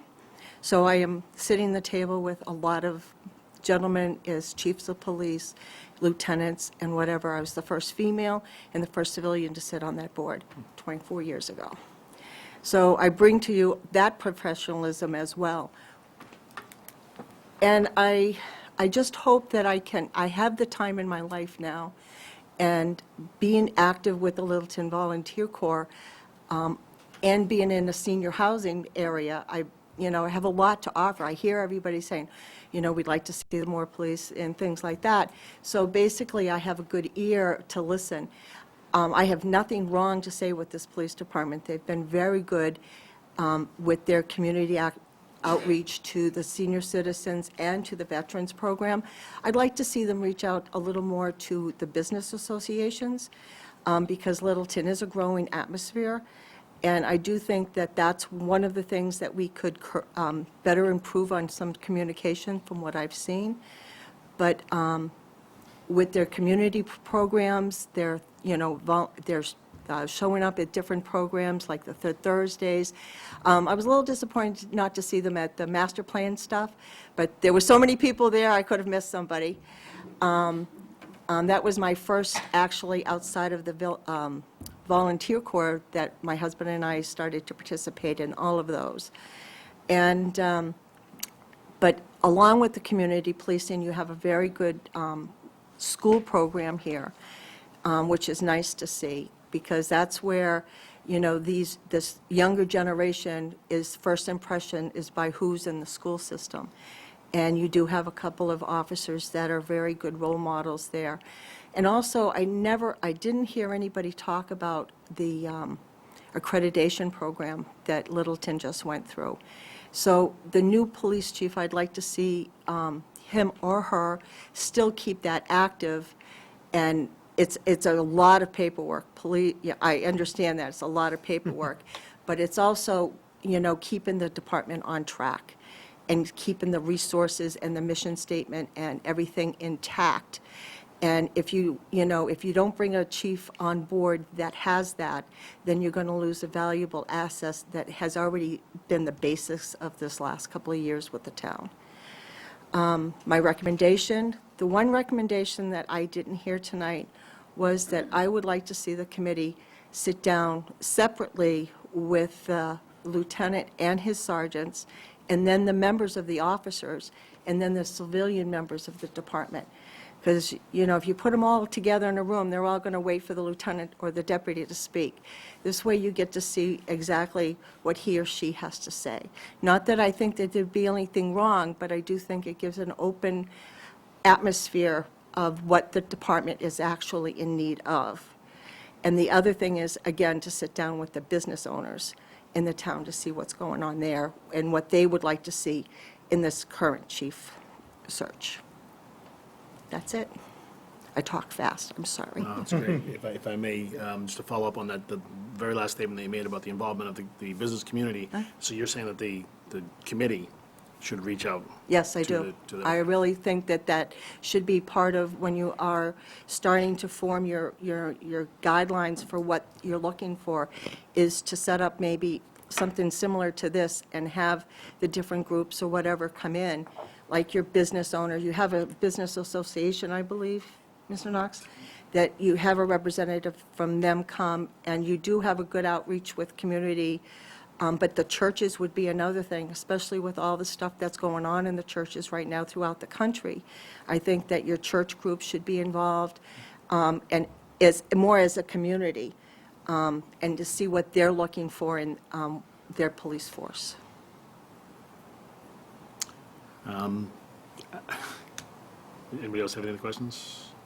Go ahead. Just curious from your resume, anything more you could add about your work at the Criminal Histories Board? Basically, what we do is, this is the policy board for the criminal history. So basically, each department has to have rules and regulations. This board that I sit on mandates those regulations. We make sure that the policies are current to what national standards are. And we set up training courses for each individual according to the FBI. Each town and city and anyone who has a CJIS system has to have training at least twice a year. So the 21 of us do sit and do that. Whenever there's a change coming down from the feds, we have to meet, we rule on it, implement it into our bylaws, and then we go out and train the individual towns and stuff. We also interact with the sex offender registry and some of their mandates as well. So basically, it's more policy than just We don't do, we interact with the Firearms Bureau. Anytime there's an upgrade to computer systems and stuff, we do meet with the vendors. We meet with the FBI at least quarterly and discuss what's going on in the world and computer systems. It's interesting. Sounds it. I don't have any questions, thank you. Gentlemen, 2 minutes left. Do you want to bring it home? Yeah, since I have 2 minutes. Can you describe how you interact with, a group decision-making process? Surely in your professional experience, you've been involved in Well, we can take the Maynard Police Station. That was a long process, and we had tried several avenues, buying property and stuff, and then we were given the opportunity to take the old library, which is adjacent to the town hall. And with that, we developed a program. We hired a contractor, and we came up with the plans. And there were a lot of decisions making because we were taking an old building, which is, any of you ever had to do construction, that is the worst thing to do. And we were taking it from the aspect of how to set that up as a working, because Maynard, being one of the smallest cities and towns in the community outside of Somerville, had the biggest arrests. Their department of 22, and many times in the Guinness Book of Records, had the most liquor licenses. Not that that should have been something to be proud of, but that was the town, because it was a mill town like Clinton and Air at that time. And so we had to develop, so I took secretary hold on that, and bringing my dispatching experience, was able to guide them to making a state-of-the-art 911 center for the town of Maynard. And it was hard because most of the committee was made up with, just outside the lieutenant, of all civilians who didn't understand why they needed this big area for all the computers and stuff like that. So we were able to guide them for that. I was also the MRC chairman for the town of Maynard when pandemic flu was coming about, and was able to set up, which they still do, a great flu clinic and dispensing site, sheltering and everything like that. And when we had the ice storm in Harvard, 98% of the town of Harvard was without, I'm sorry. Okay, thank you very much. So Okay. the only thing I'll clarify is MRC Medical Reserve Corps? Yes. Thank you. Thank you very much. Thank you. Appreciate it. That's such a good answer, I feel like I should qualify. That wasn't a planted question. Fair enough. Stop it. Next up, Rules are rules, Ms. right? Erica Podgorny.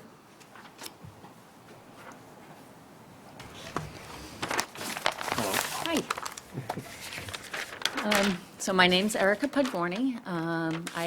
Most of all, I'm a mom. I have 3 kids. They're 17, 15, and 12. I've lived in town for 18 years, and I consider myself a informed citizen. I've been regularly coming to Selectmen meetings to keep myself informed. I've sat and I've listened to Chief King, talk about his concerns with the point coming on and the increased traffic there, the increased number of calls. As seen tonight, the number of accidents on 495 is going up. The opioid epidemic. And so I think I have a good handle on what our town is looking for. I'm a teacher. I work with a wide range of personalities and perspectives, whether it's students, parents, other professionals, and it's important that I am able to work in a respectful environment with all those people and bring different perspectives together for the best outcome for my students. Qualities that I think are important for this committee. Again, I'm a mother, and so safety is my primary concern. I have a teen driver and one who will be driving soon, and so sending them off, I need to know that they're going to be safe. We need a strong police chief. And in this day and age, just sending your kid to school is a little bit scary. So, a strong police chief is a must. As a woman, I think I offer a different perspective than many of the candidates. I need to know that my safety is that I'm safe in this community, but also there are female officers on the force, and a police chief has to set a tone of respect with all that's coming out with sexual harassment and assault in the workplace. I think there has to be real standards in place to make sure that everyone is respected, everyone is safe in their environment, and if anything ever needs to be brought forward, that will be done so without any feelings of fear of retribution. And as a teacher, I'm a public employee, so I understand what it's like to be involved in the lives of your community, like a police officer and a police chief is. I understand that confidentiality when you're a part of the private moments of people's lives. I, every day, gather information. I assess my students based on a standard set of criteria to see whether or not they are meeting the standards of a curriculum. When a student is struggling, I work as part of a team. I need to be able to bring in other perspectives. So so right now we're in the middle of report cards. So there's a standard set of criteria that my kids need to meet, and that's what they're evaluated on. And when I have a student who's struggling, I reach out to the occupational therapist, I reach out to the speech pathologist, I reach out to the special educator and the school psychologist, and we meet and they all give me input and interventions that may help, but ultimately it's up to me to synthesize all that information, figure out what is best for my student, and come up with a plan to move forward. As a community member, I'm objective. I have no skin in this game other than wanting the best possible outcome for Littleton. I don't have a personal connection to any candidate moving forward, and I'll make a determination based on the criteria that we determine are important.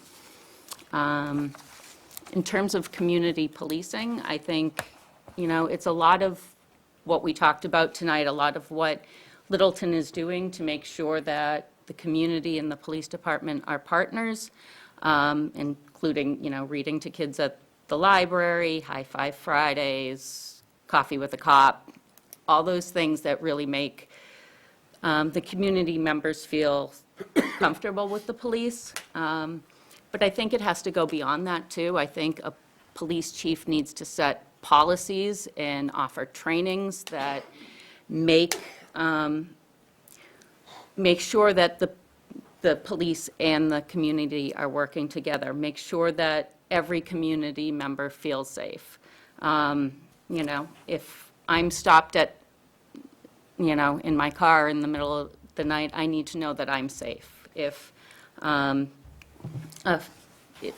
people of color in our town need to know that our laws are being equally enforced, and that when and if they interact with the police, that they're going to be safe.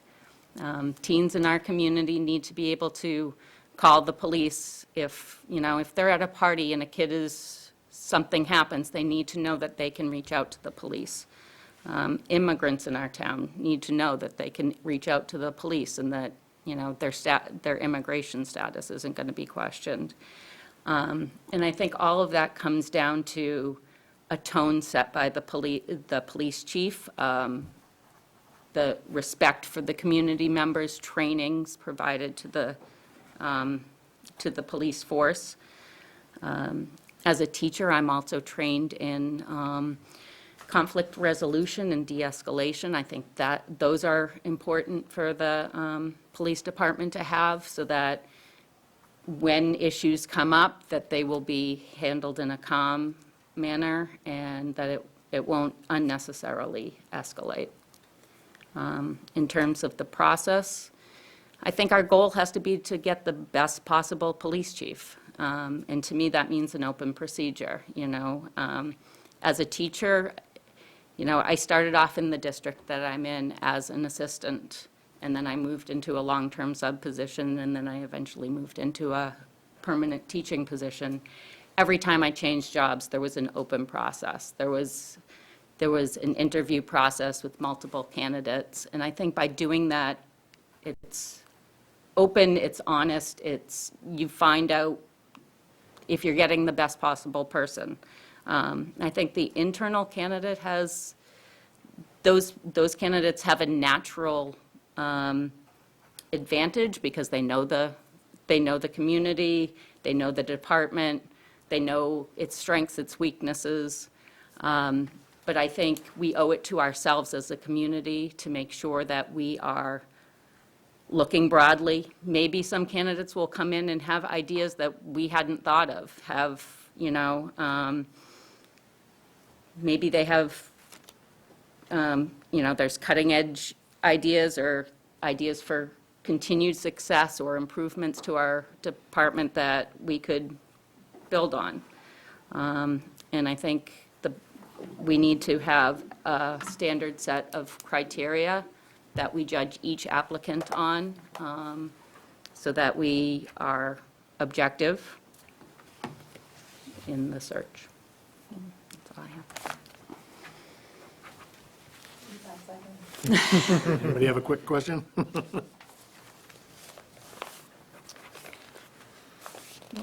clarifications? It was a very thorough answer. Yep,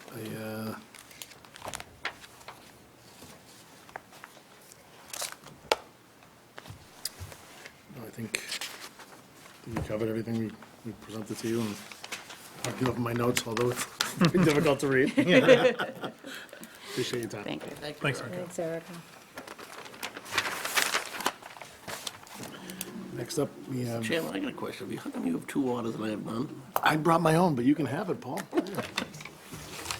I'm a giver. They have water right We back have a there. big giant bottle in the back. Did you bring this really? I did, but you can have it. I brought mine. They sell this to more than just one family. Mr. Rocker, thank you. Hi, Chuck. My name is Tom Rocker. I live at 148 Russell Street. I've lived in town for just short of 30 years. Married, 5 children. Oldest 2 are married now, and they live in Littleton. They both have built homes here or live here. I've got 4 grandchildren. 2 of my sons are lieutenants in the Air Force. The last one is finally in college, so I'm nearly done, literally. My in-laws live in town. They've lived for more than 50 years. I have 4 different generations living in town. I have a pretty big vested interest in who ends up being the chief of police in town. Over the past 20 years, I've served the town any way that I could. Board of Selectmen, I'm kind of glad you guys are over there, and I'm not. It's twice we've heard that. There's a trend. Permanent Municipal Building Committee. I served on both the high school and the middle school buildings. I chaired the middle school building. I'm a long-term light and water commissioner. Just about 14 or 15 years. I'm currently the chairman right now. Coached football, hockey, lacrosse, baseball in the town. Kind of happens when you have 5 kids, so it's not. Yes, it does. I'm a senior vice president at Dun& Bradstreet right now, which is a company that I've been working for the last 2.5 years. HR and recruiting both report to me as a matrix portion of the organization. So what unique qualities do I bring to the committee? Several very specific examples in my professional life. Over the past 10 to 12 years, I've led 2 growth venture-backed companies all the way from somewhere anywhere from 5 to 10 employees up to 150, almost close to 175 employees during the process of them getting acquired. And in both those companies, I was the COO and the CFO of both companies, and both recruiting and HR reported to me in both those organizations.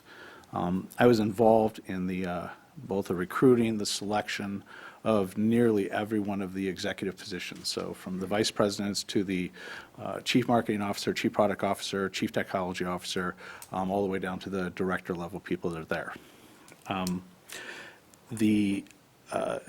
Growing a company from 20 to 150 employees is an interesting sort of path, because you end up going through multiple different iterations of hiring. You hire people almost in stages of bringing the company from 0 to $5 million in sales, 5 to 10, 10 to 20, and 20 to $50 million. So there was a lot more hiring. So each one of those positions, in a lot of cases, were hired multiple different times. Sometimes we got it right, sometimes we got it wrong. I'm first one to admit that I think a lot of what you get out of doing the hiring process and being involved in that is you end up, or you get to see where you went right and where you went wrong and what you could have done before that. Another critical part of that I think is somewhat similar to this is in both of those cases over the past 10 or 12 years that I was involved with, I reported to a board of directors.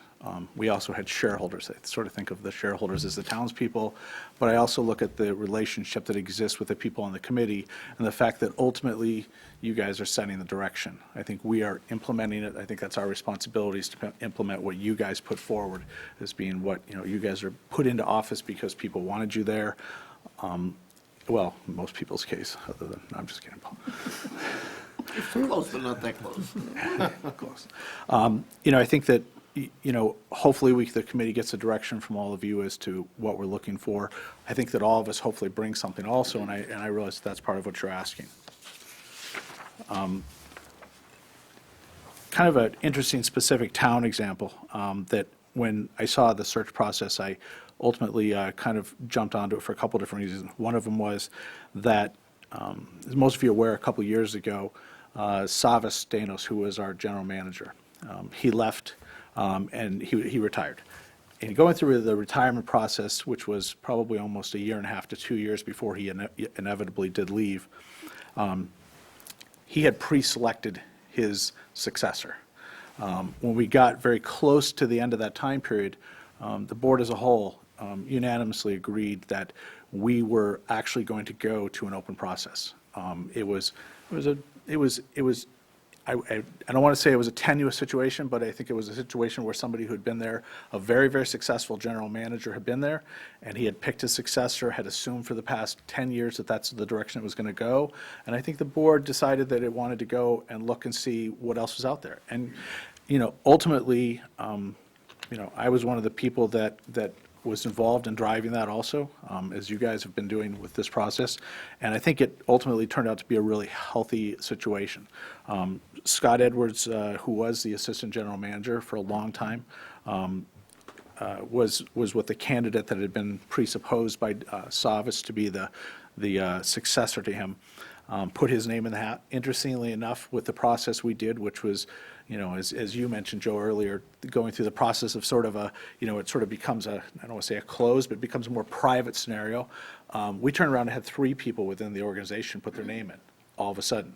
So all of a sudden, there were 3 people who were internal candidates who raised their hand and put in, including somebody who was a right-hand man of the assistant general manager. So that process was interesting. We also went to the outside. It was great to bring people in from the outside. It was pretty easy with our case in point to whittle away people who had very similar scenarios. A small town, with us, it was easy with a municipal light and water department and size and all those sort of qualifications. having interviewed those people, it was, the outcome was interesting because I was very much on the fence of Scott being the general manager. I thought he had a lot of the skill set, wasn't sure he had the full set. Going through it, what we learned a lot more about Scott. And in going through it, it was a really interesting process from the standpoint that at the end, after actually making the final selection of hiring Scott Edwards as the GM, our relationship with him since then for the past 2 years has been extremely healthy. We had learned a lot about each other, we vetted things. I don't think that he never felt along the way that he was, sort of put here by somebody else, and that whether it was really his job to get or not. We selected him out of all the other candidates, the open candidates, and it really empowered him. And it's put him in a great place, and he's succeeded as a result, I think, to a degree of that. And I think Scott would actually, he would point to that process, although he didn't want to go through it, he really didn't. It actually was very, very beneficial. And the other people who were in the department going through it, it was great for them, because one of them, I think right now, actually one of them is the assistant general manager, and he learned a lot in going through the process also. And we also learned something else. What qualities are you looking for with regard to community policing? I think that, everybody's sort of beaten this a little bit to death, and I don't want to beat it again. I think that one of the things that is real to me is we need to find somebody that it embraces it. I think that, oh geez, come on. Okay, so I think we got to find somebody who embraces it. I think that the critical part of it is that, if you look back at it, in the 70s and 80s, the police attempted to arrest their way to success, to basically resolve crime. Today, we're resolving it at the forefront. We're resolving it before the problem happens. We're in, the police who are at the football games and they're out in front of the school, they're, whether they're in uniform or not, I think that all of these things are things that actually work. I mean, I've seen it with my 5 kids. I've seen it with my grandchildren. I've seen how they interact with the police. And, quite honestly, I look outside of our town, and I'm pretty proud of how we interact with the police. And I want to make sure that, I don't want to take that for granted. I want to make sure that continues, and it gets better, and it gets stronger. As far as the process, all the things that were mentioned here. Patrolmen, we should meet with them. I feel like I'm going to get axed here. We need to meet with Chief King's leadership team. We need to meet with the patrolmen. We need to meet with them. I think that's all part of what's critical for us to hear what their thoughts are. We've got to figure out a way to do that they feel comfortable telling us, what are their thoughts about current leadership, proposed leadership, and how do they think things are working and where things could succeed.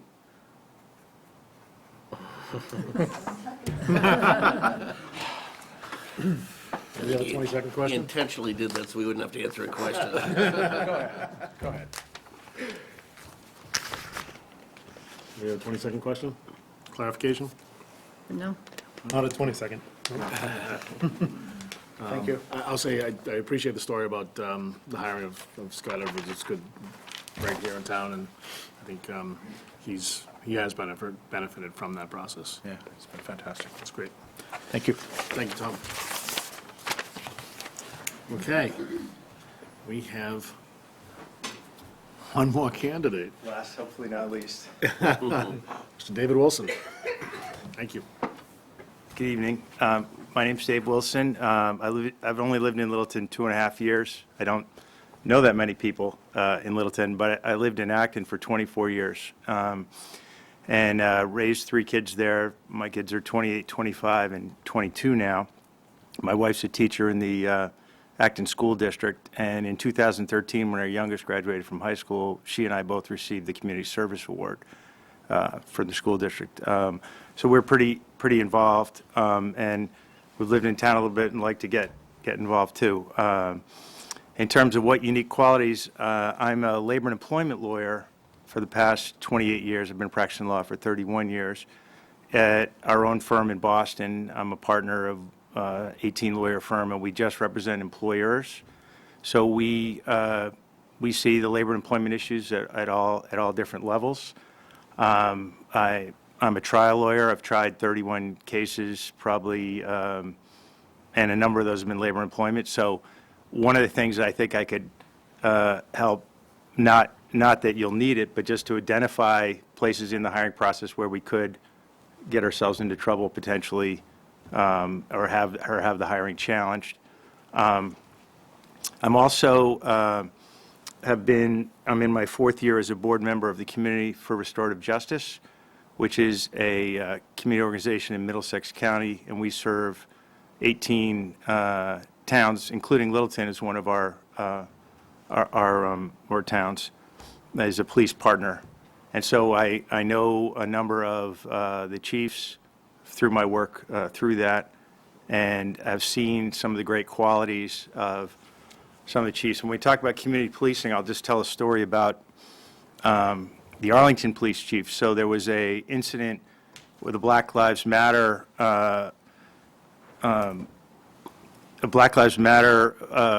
down in Arlington at the Unitarian Universalist Church. There was a Black Lives Matter sign up, and somebody came along and put a cardboard on there, taped over the word black with all. And somebody saw them do it and took a picture of their license plate. And it turns out that here in Massachusetts, defacing a church is a felony. So this guy was looking at jail time for doing this. And instead of pushing to prosecute it, the church decided that they'd go through the restorative justice process. And this 23-year-old gentleman agreed to do that. And that process is a process where it's designed to address the victim. You know, a lot of people think it's just a way for kids to get out of a crime, but the focus is really on the victim. And so there was an opening circle and explained to him what he had done and how that affected people. And then he went off and did community service and some other things. And then he wrote an apology to the church that was read as a sermon there. So that ties in the restorative justice piece. But the story I was going to tell about community policing was, after this happened, that church and a number of the churches wanted to do a rally right on Mass Ave in Arlington, right in the middle of Arlington. And so a lot of the police were sort of unhappy about this. Was going to be a real pain in the neck, and they were feeling a little bit attacked by this. But the chief got everybody together and he said, you know what, you took an oath to protect and serve, and we're going to go out there and we're not only going to do that, but we're going to embrace these people. And they brought coffee to the church where they were making the signs, and they really sort of took over and befriended these people. And everybody who was at the rally didn't see the police as somebody who was against them, but they sort of took that over. And that's the kind of leadership that I think we'd be looking for here for the next chief. And I'm not to say that we didn't have that with the last chief, but for the new chief, okay? And in terms of the actual recommendations I have for the search process, a lot of times they say the cobbler's kids have no shoes, but as labor and employment lawyers, we grew our firm. I was at a big firm for 22 years, and then we went off 9 years ago and started our own firm, 7 of us. And since that time, we've hired 10 associates. And we've used a process I call the top grading process. And I didn't invent it. There's a book out about it. But we found it extremely effective for hiring A players. And the whole idea behind it is when you get down to your finalists, you go out and you say, look, we're going to have about a 2-hour interview, but it's just going to be a walk down memory lane for you. We're going to go through each job you had, and I'm going to ask you 5 questions. The first question is, what were you hired to do in that job? The next question is, what did you do? What were the highlights of the job? What did you do well? Next is, what were the low points of the job? And then finally, why did you leave the job? Actually, I left the 4th one out. The 4th one is, who were your supervisors? And what would they say you did well? And what would they say that were your areas for improvement back then? So once you've gone through that whole history with them, you start to see patterns. And then when it comes to references, you tell them which of those supervisors you want to talk to. And you give them a relatively short period to line those up. And they're either going to be able to line those up or not. Now when you talk to the supervisors, their former supervisors, you say, look, I've just got 5 questions for you, and I'm going to tell you what they're up front so there's no trapping you. What was, Dave hired to do? What did he do well? what were his areas for improvement back then? And it's important to say back then because you're giving them an out, right? And then finally, on a scale of 1 to 10, how would you rank Dave? And it's 1 through 10, and unless it's an 8, 9, or a 10, I mean, a 6 is really a 2. But then when you get to the part where you ask, well, what didn't he do well? Well, I can't really think of anything. Well, that's interesting, is Dave told me you would say he didn't do this well. And that often opens the door to a discussion that you might not get to otherwise. So we found that to be hugely successful. Some of our clients, we've given that process to them, and I think that could be helpful here in this process. So I usually talk too much, so if I'm out of time, otherwise I'll take any questions. Okay. Happy to answer any questions. Open it up. Anybody have any questions? Mr. Wilson? Mr. Spillier? Curiosity question, who's the chief in Arlington? Was it Fred Ryan? Yeah. Okay, he used to live here in Littleton. Glad to hear. I didn't want to name drop, but Yeah, yes. well, it was a feel-good story, so why not? Yeah, right. Probably did. No, he's a great guy, and he serves on our board right now. I don't have anything. Mr. Gerber? Okay. Mr. Knox, any questions? No, I think I like stories, so. Kind of like Homer Simpson. Yeah. All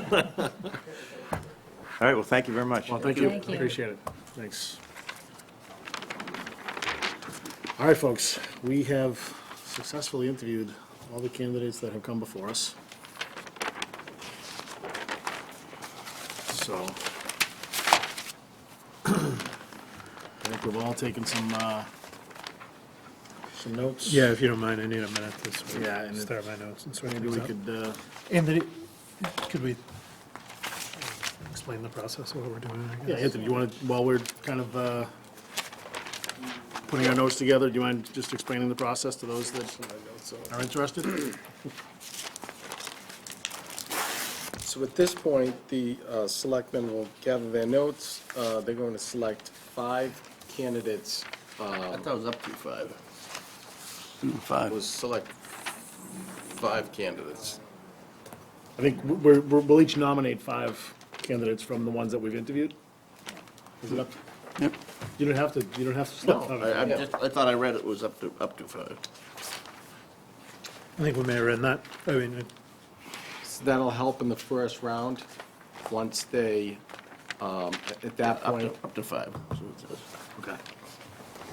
at that point, they'll deliberate and come up with the approved 3 folks for the committee.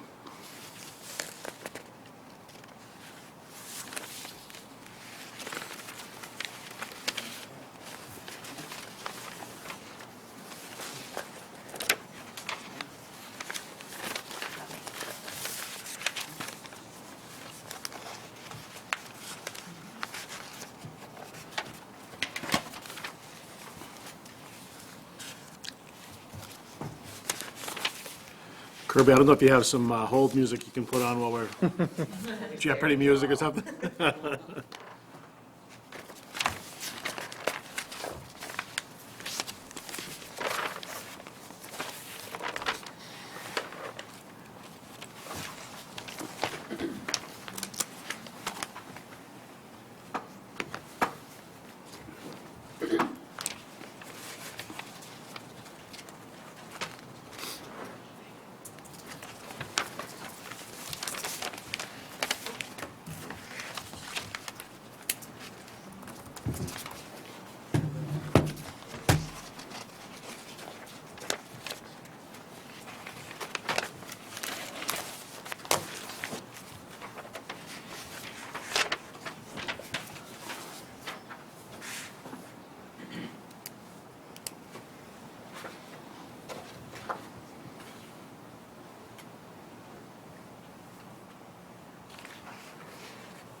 this is hard.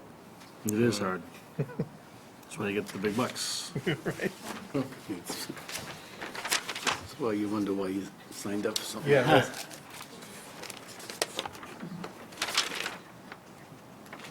We truly do appreciate everybody coming forward. This is not an easy process for any of us. We're taking a 10-minute interview and trying to, Right, it's a tough job. You got a trying tough to, job right now. so, and even at this, we're each nominating 5 people, which I believe the process will be, Right, we'll so- give those 5, I'll go Yeah. down the list and we'll read them off to you. You'll enter them into a spreadsheet, and then we'll basically count the votes, essentially, right? Again, Based yeah. on I'll read that instructions again as you folks are appreciate that. putting your notes. Each selectman will select up to 5 applicants to move on to the second round. The number of votes for each candidate will be tallied.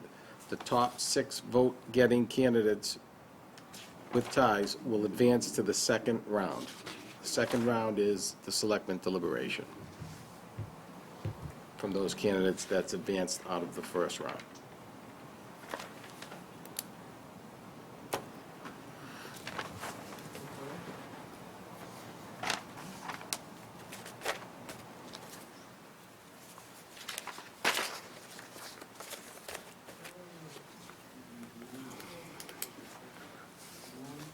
And of course, we want to wish our town administrator well. I'm sure he's watching. Make sure I do an okay job, so Keith, we know you're watching.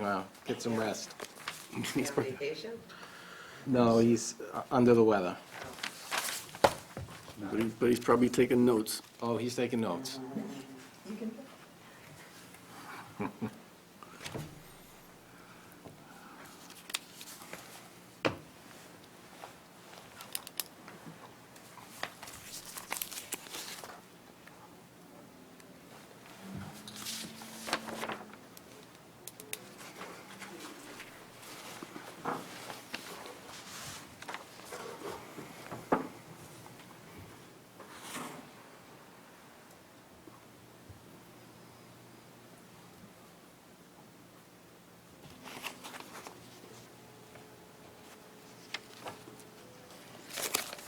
You got your 5?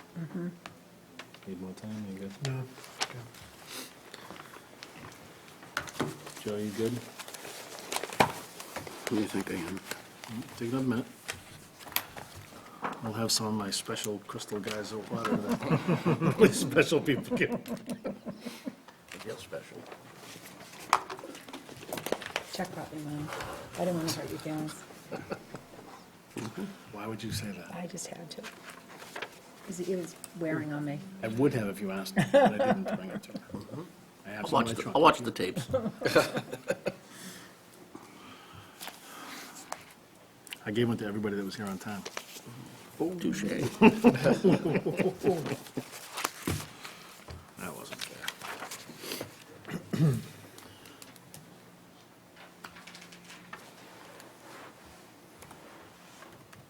All right.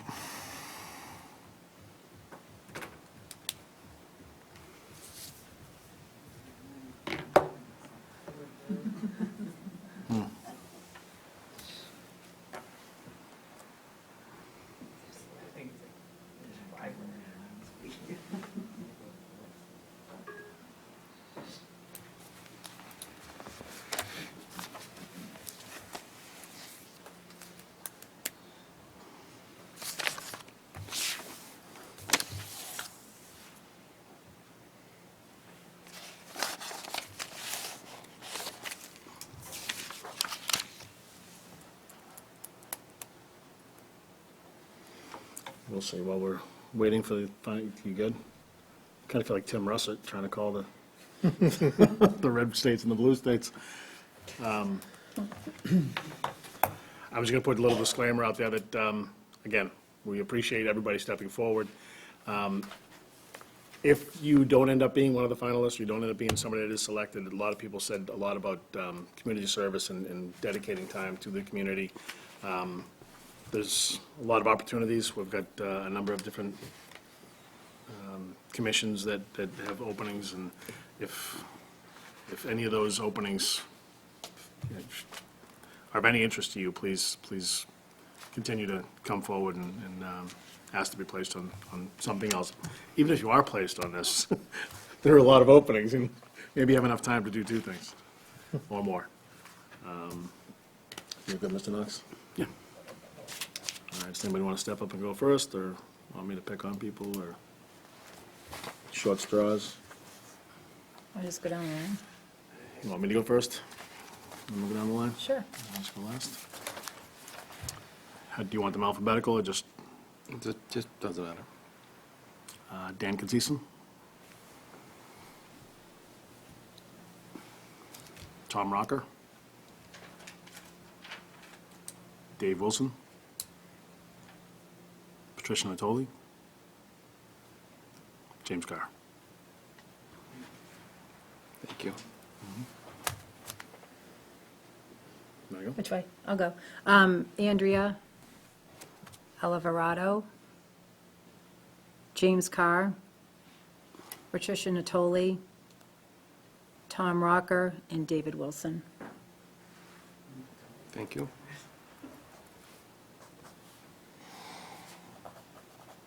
Well, the former math teacher in me tells me if I only pick 3, then they have an extra weighted vote in the process. But the politician in me tells me I won't have much standing in the deliberative process if I only pick 3, so I'll pick 5. And I'll just go from the list here. Andrea Alvarado, Mark Hickox, James Carr, Erica Podgorny, and Tom Rocker. Thank you. Mr. Kirby? I've got Andrew McNaught, Joe Gaffney, Erica Podgorny, Tom Rocker, Dave Wilson. Thank you. Mr. Knox? I have Andrea Olivardo, Joe Gaffney, James Carr, 1 second. Okay. Tom Rocker, and David Wilson.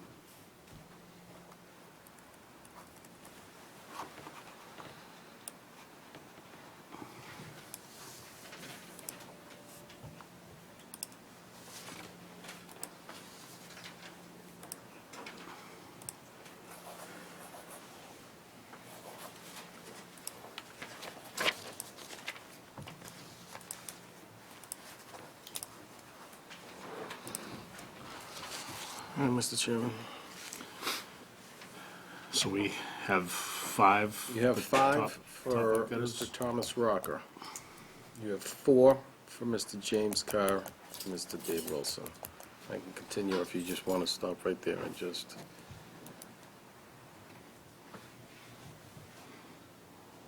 Who should hear the whole list? You want to hear the whole list? Well, I think we just need to know who's moving on to the second round. So we've got the top 3 right now.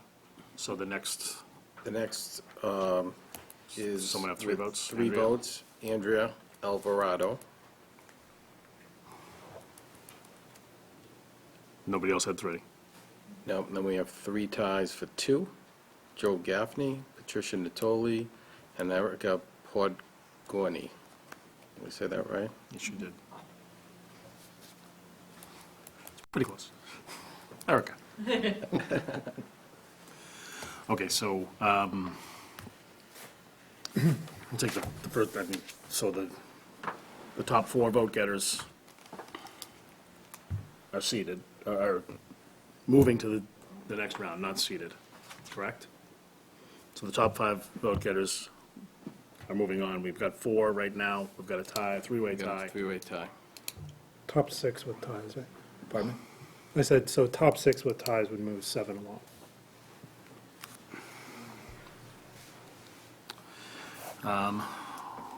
Including those with 2 votes. All right, so, Well, the way it reads, the top 6 vote getting candidates with ties, so that brings us to 7 candidates. That brings you to 7 candidates, Yeah. correct, correct. 7, because there are 3 with 2s. right, so we can move 7 on and have that deliberation, or we can determine who of those 3 that had 2 votes each, we can have some deliberation as to Remember, which you of had- those members will move on. You also had a tie for the 4 vote getters, too. Here's my, I had a tough time casting a vote either for Tom or for Jim. I feel strongly that we probably shouldn't seat two former selectmen on the committee. And for that reason, only voted for one former selectman to move on to the second round. Okay. As far as whether that's, I would fully support either Tom or Jim having that seat. I would be reluctant to support both of them simultaneously. Okay.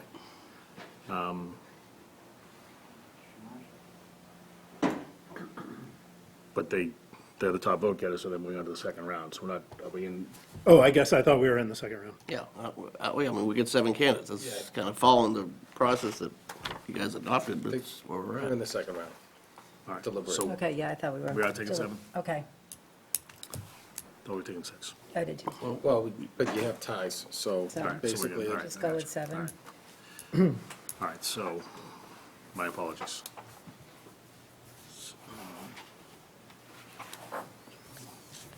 Patricia, okay. All right, so you have some reservations about having 2 members of the Board of Selectmen? It's really just, Former members? former members, it's really got nothing to do with the candidates in particular, it's got everything to do with the optics of it. I would have a tough time punishing 2 of the top vote getters for their time and dedication and service to the town. I think the 2 of them, regardless of whether or not they were on the Board of Selectmen previously, were solid candidates. And I would support them based on their merit, regardless of whether or not they've served on the Board of Selectmen. And plus, Mr. Rocco's been off for 12 or 13 years, so Yeah, it's, it's a different Board of Selectmen. They both have a varying background and experience, personally and professionally. My objection has nothing to do with what either one of them could contribute to the Yeah, it's process. I just think that they would one. both contribute significantly to Right. the process. It's just the optics of 2 former members of the Board of Selectmen. Okay. So let me throw this out there. Mr. Rocker received 5 votes. Each one of us felt as though he was a candidate that should move on to this round. Is that something that we want to address as the only candidate that did receive 5 votes? Do we want to entertain seating him as, I mean, we unanimously selected him to go on to the next round, so. I mean, I don't know, I don't mind addressing why, too, in the deliberative part, and it's as simple as this. We got a great variety of candidates here, but no one else, and perhaps this is why he came to the, everybody's ballot, no one else has the experience in the, in the corporate world with a variety of HR responsibilities and hiring that I grudgingly have to say Mr. Rocker brings to the table, so. Yeah, I mean, I just, feel obligated to the townspeople to explain, why, and any of the people I picked, and that's the overriding quality I think he brings that, when I tried, I think we probably all went through the mental exercise of, what's the best mix, and I tried to keep in mind the other positions we had appointed to, and without Mr. Rocker on the board, we really don't, we have some people that have public sector and public safety experience hiring, but nobody, in the business world. I think that's a unique skill set that he brings that I think is important to have there. So specific to his spot there, that's why I picked him. I mean, I think that's, well, I can speak for myself. That's many of the same reasons that I picked him.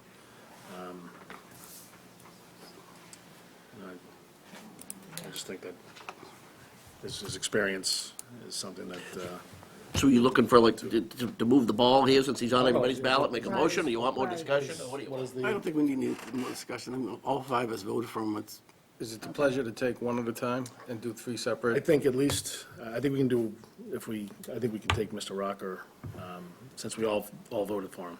I think we can take a separate vote to seat him now, and then we can do the deliberations for the next 2 seats. Does that work for the board? That's fine. Let's take that motion. Need a motion? I got one. Mr. Clerk.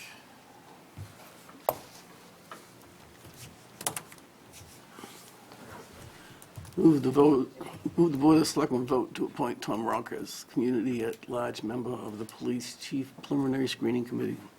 Second. Moving second, all those in favor, signify by saying aye. Aye. It's unanimous. Thank you, Mr. Rocker. Good work, Keith. I mean, Anthony. Little Keith? Oh. Ouch. All right. So we've got 6 other candidates for two positions. So you had a tie with 4 Tie with votes for 4. James Carr and David Wilson. Correct. And then we And had, at 3, you had Andrea Alvarado. and then we had a 3-way tie at 2 with Joe Gaffney, Erica Bargoni, and Patricia Natoli. So, I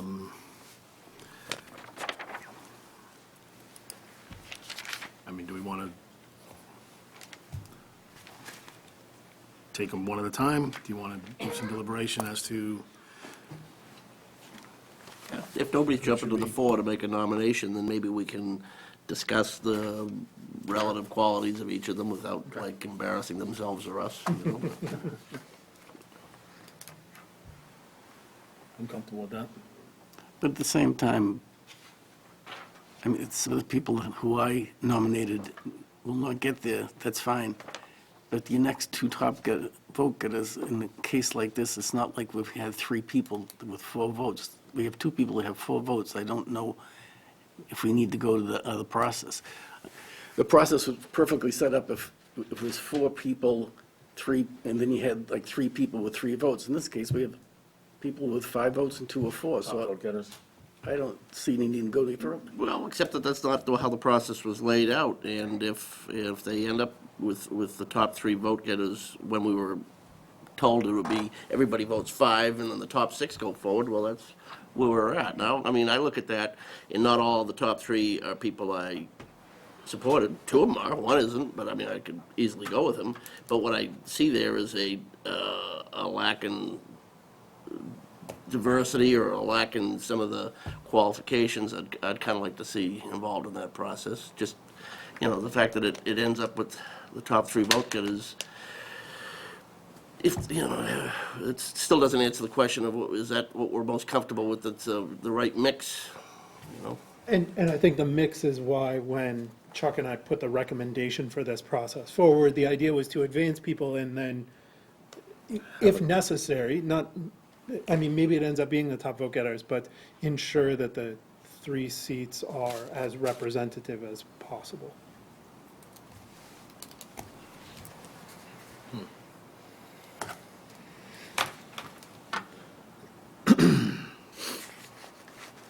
I mean, it's, as far as qualifications, I think Mr. Wilson's professional qualifications would be an enormous asset to the committee. With 4 votes, if my tally's right, Paul, sounds like, I think you were the only one that didn't put him down. Yeah, it wasn't a personal slight. No, I understand that. You know, I kind of, I'd in my mind. like some insight into your thought Well, process. okay, well, then, the other 4 vote getter who I did vote for was Jim Carr, and I think his work in the public safety field at a high level, being involved in, you know, as he said, assistant superintendent level and director level at the Department of Public Safety on numerous occasions, is, once again, a unique skill set we don't see anywhere else there. People who've actually been active, involved in the hiring process. And I'm not only was I impressed with Mr. Wilson's presentation, but I'm a big supporter of the community for restorative justice. I know Jamie Eldridge, our son, has been a big backer of that. I've attended events that he's sponsored for that. But if I were to go that route, then we wouldn't have a woman on there, we wouldn't have a mother on there, we wouldn't have a small business owner on there, and that's why I felt it was important, out of the people we had here, to nominate Andrea. Now, some of those boxes could be checked by other candidates too, but at least that was my rationale. So, and I was looking for people to get on my list of the top three, Rocker with the, Dun & Bradstreet level corporate hiring experience, Carr with a public safety hiring experience, and Andrea as a, person representing a variety of segments of the community, small business, parent, et cetera. I would agree with what you just said, Paul. I mean, as far as, I had the pleasure of serving with Jimmy for a number of years, but also with the fire chief selection committee. No one was more fair and open-minded than he was. And as far as Andrea goes, there's someone that's out there in the community, has a feel for everything that's going on. So those three people you mentioned would be these three people you mentioned would be who I would favor as the next two. I agree with Joe and Paul. And what you said.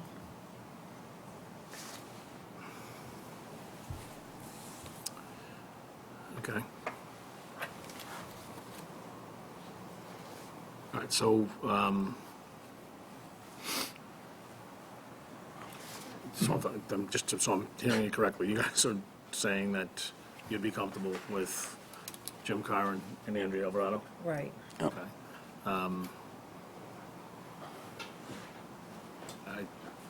To reiterate, I'd be comfortable with Right, all I of these think, folks at different levels. Right. You said it quite well, Paul, the resume and the experience that Mr. Wilson brings is something that frankly, we're not going to get that from anywhere else on the board. We're not going to get that with the potential of two of us sitting on that board. Well, Whereas we might be able to get some other. The two I would put forward would be Mr. Wilson and Ms. Natalie. And the reason for that is Mr. Wilson's professional experience as a labor and employment attorney, I think, could be incredibly valuable. And Ms. Natalie's experience in public safety and the role that she's played in various public safety entities, I think, much in the same way seating Jim Carr could add that expertise. Or that background in public safety, I think her background could as well. Perhaps from a different perspective, but the same institutional knowledge of sorts. I can see the logic in both of those arguments, but Right. I've already stuck my neck out, so. Yeah. Yeah,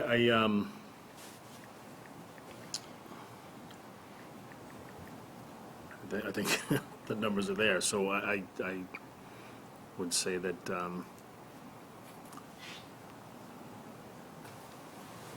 if that's the way that the board is leaning, I can support that. I can support a combination of just about any one of the proposed options that we've just given. I do feel pretty strongly about Mr. Carr being a part of the process for reasons that you've stated and for reasons that each of you have stated, with his experience in law enforcement and his experience in hiring within that field. I'm comfortable making the motion if you, I'm ready to second. Yeah, I'd love to find a way to have Mr. Wilson involved in some way, shape, or form. Well, here's one path forward. I firmly believe that this committee should not be all men. I think if we were to seat 3 community-at-large members that were men, it would be imperative that Cindy would serve on the committee. And I've gotten some information from Cindy that Right. indicates that, but Right. would you No. be willing to serve on it? Yeah.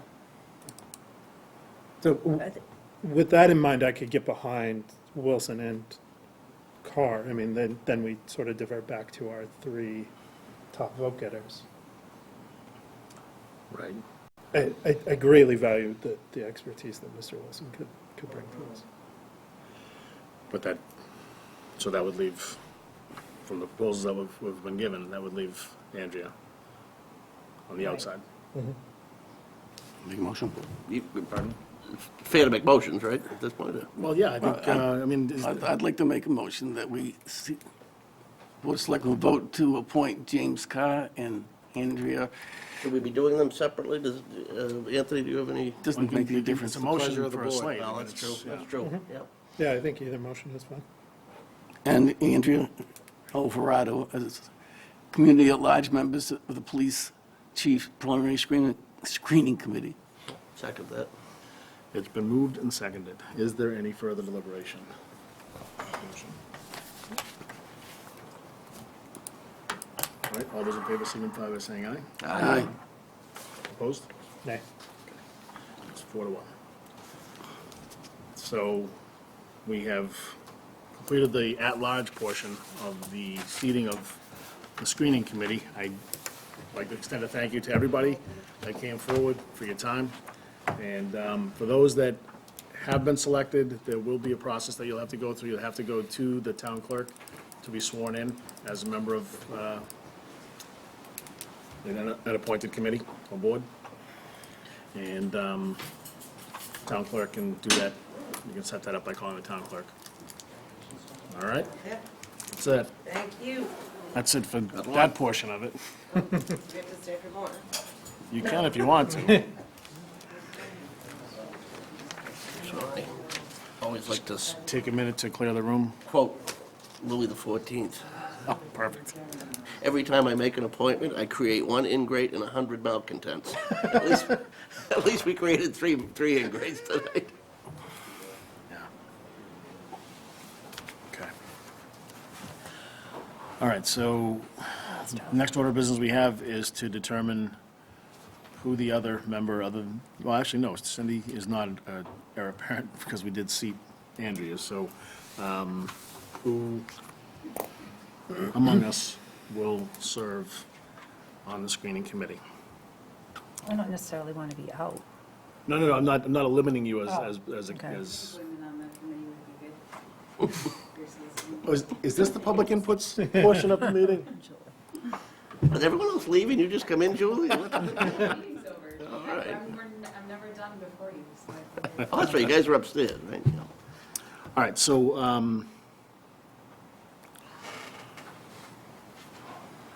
I know, Joe, you've been through this process, and I would certainly value you being a part of this process as well. But the one thing I want to mention is that you two went through the whole process, set the whole thing up, so if you two are comfortable with it, I have no problem having you two be seated. 'Cause Same here. You took it on as a goal, you've done a great job setting this all up, and So, but our goal was the process. It wasn't to sit on the screening committee necessarily. It could end up that way. I mean, it could be any combination of two of us.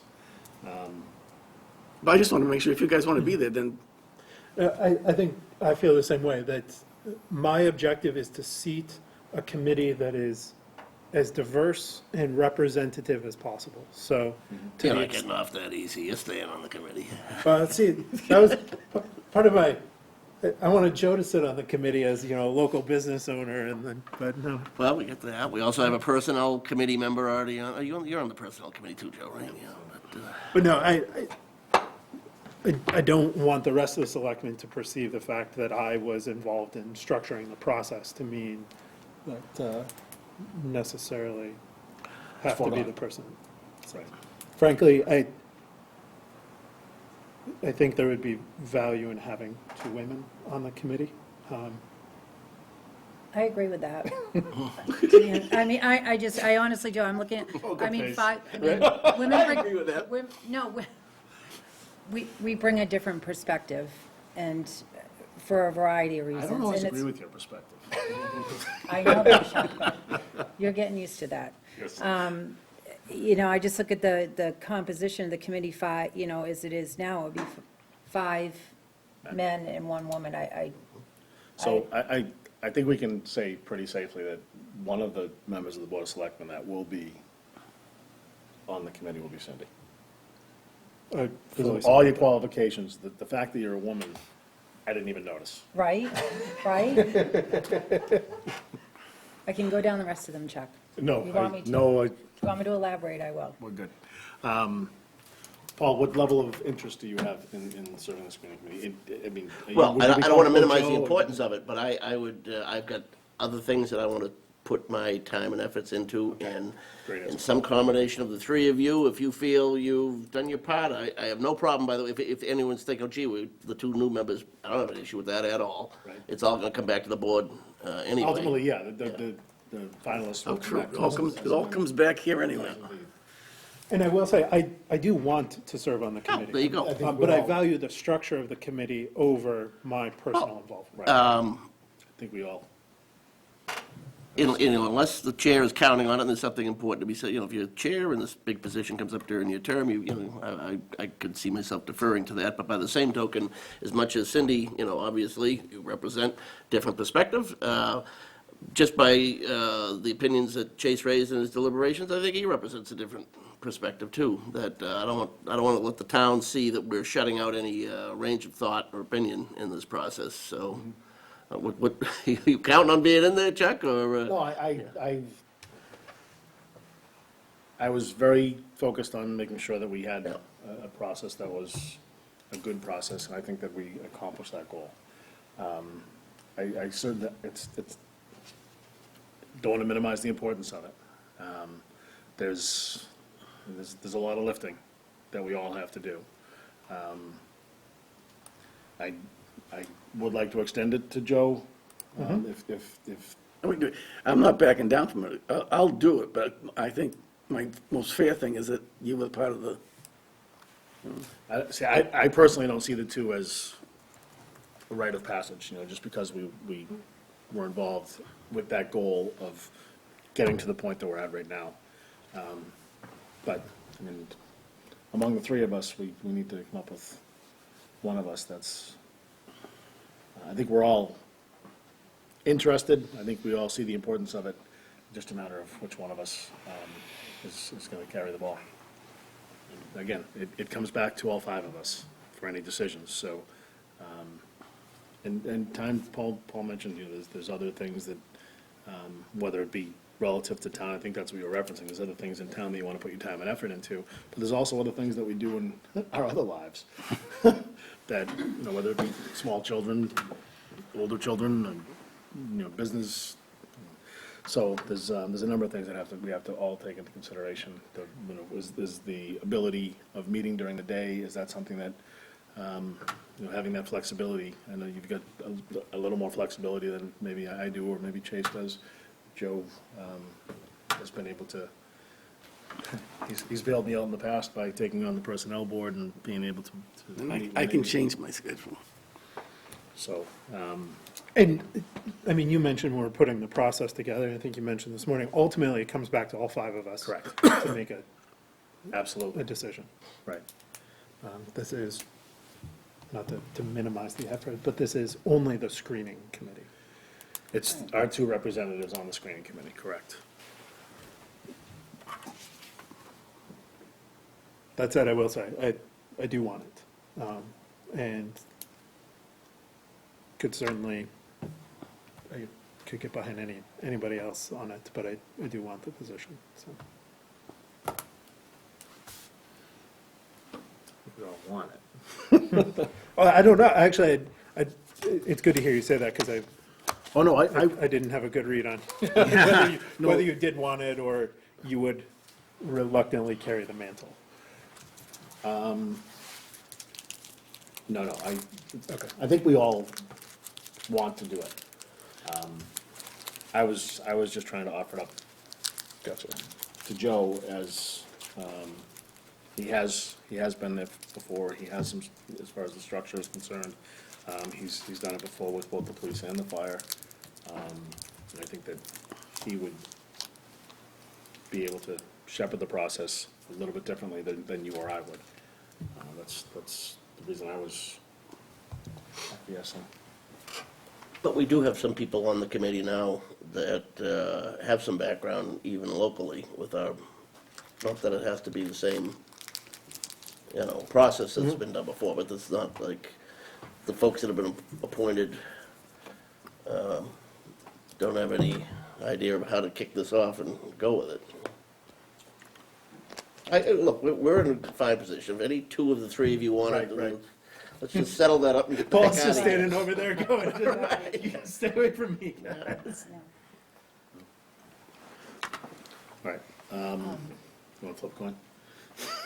I'm perfectly fine with that. No, It's a decision-making mechanism. How do you flip a coin for 3? 2 times.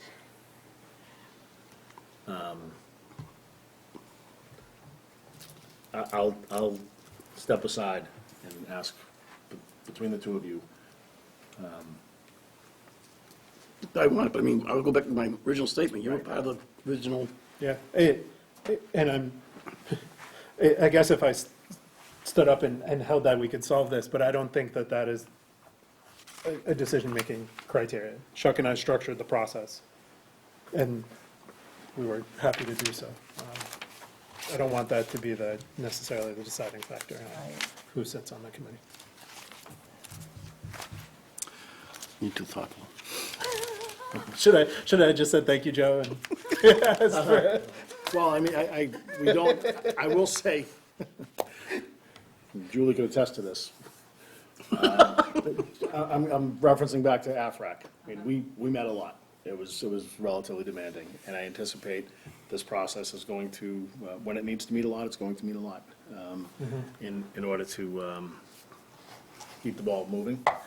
And we have a time certain with the police chief, and he's going to be, we know the time frame in which we have to work here. certainly not being involved with the screening committee would free up some of my time to advance other things, particularly the sewer. I mean, that's. Right. Oh, that's right. It is You zero. got work to do there, too. It is zero sum to a degree. Yeah. I don't know, there's a lot of things that, a lot of balls are trying to keep in the air, and again, some of which are. We could just make Chuck the compromise candidate. I just think. I'll do it. Yeah, I think as absolutely- chairman, Chuck, it's appropriate. Okay. But can the chairman appoint? I move to appoint Chuck DeCoste to the personnel screening. How'd that happen? Second. Second. Moved and seconded. There's I'll give you a motion. I'm sorry, I move to appoint Chuck DeCoste and Cindy Napoli to the police chief screening committee. Yeah, I have that up there. You already had it typed up? I typed everybody's name like 6 times, so. Were you guys in cahoots? No, that's quick. Keith taught me. You gotta be ready. Check, this was all staged. So shall we entertain that motion before we get to the second? I second somewhere along the line. Moved and seconded. All those in favor of the motion signify by saying aye. Aye. Aye. Anthony, I have a legal question for you. This selection or screening committee is now picked. As we as selectmen, can we sit in the crowd when they're doing their? So they'll meet in executive session, obviously, until their final recommendations to this body happen. I would think where you are the chief executives of the town, that you should be able to, but I can run that through. Just run it by, because I didn't know executive session. Well, they wouldn't automatically meet in executive session. They have the option of meeting in executive session, right? Oh, I think it has to be executive session, because if you bring in candidates that. Well, yeah, when you bring in candidates, but some of the preliminary meetings no. about this. I'm just talking about. when we- The interviews and sure, and discussion of candidates, I understand that, Yeah, but that's the- but the whole process up. Oh, yeah, no, right. In worst case scenario, we Talking could have Yeah. Chuck and Cindy report back to the board at large in executive session regarding the screening committee, right? Like even if you and I couldn't attend the screening committee meetings. Yeah, We- I guess my could question juggle it. only is, could I go there when they get to executive session? If I just wanted to sit and listen, to get knowledge ahead of time, or maybe I shouldn't, I don't know, that's a. Yeah, I'm getting executive session. Selectman that's not on the committee couldn't be there. Just got a text. You get that already? No? From from our. So if we want input on that process, our representatives to the screening committee could report back to us potentially in executive session if it's Potentially, related to yes. Again, I'd have personnel to matter. double check with town council, but I would say probably yes, the answer.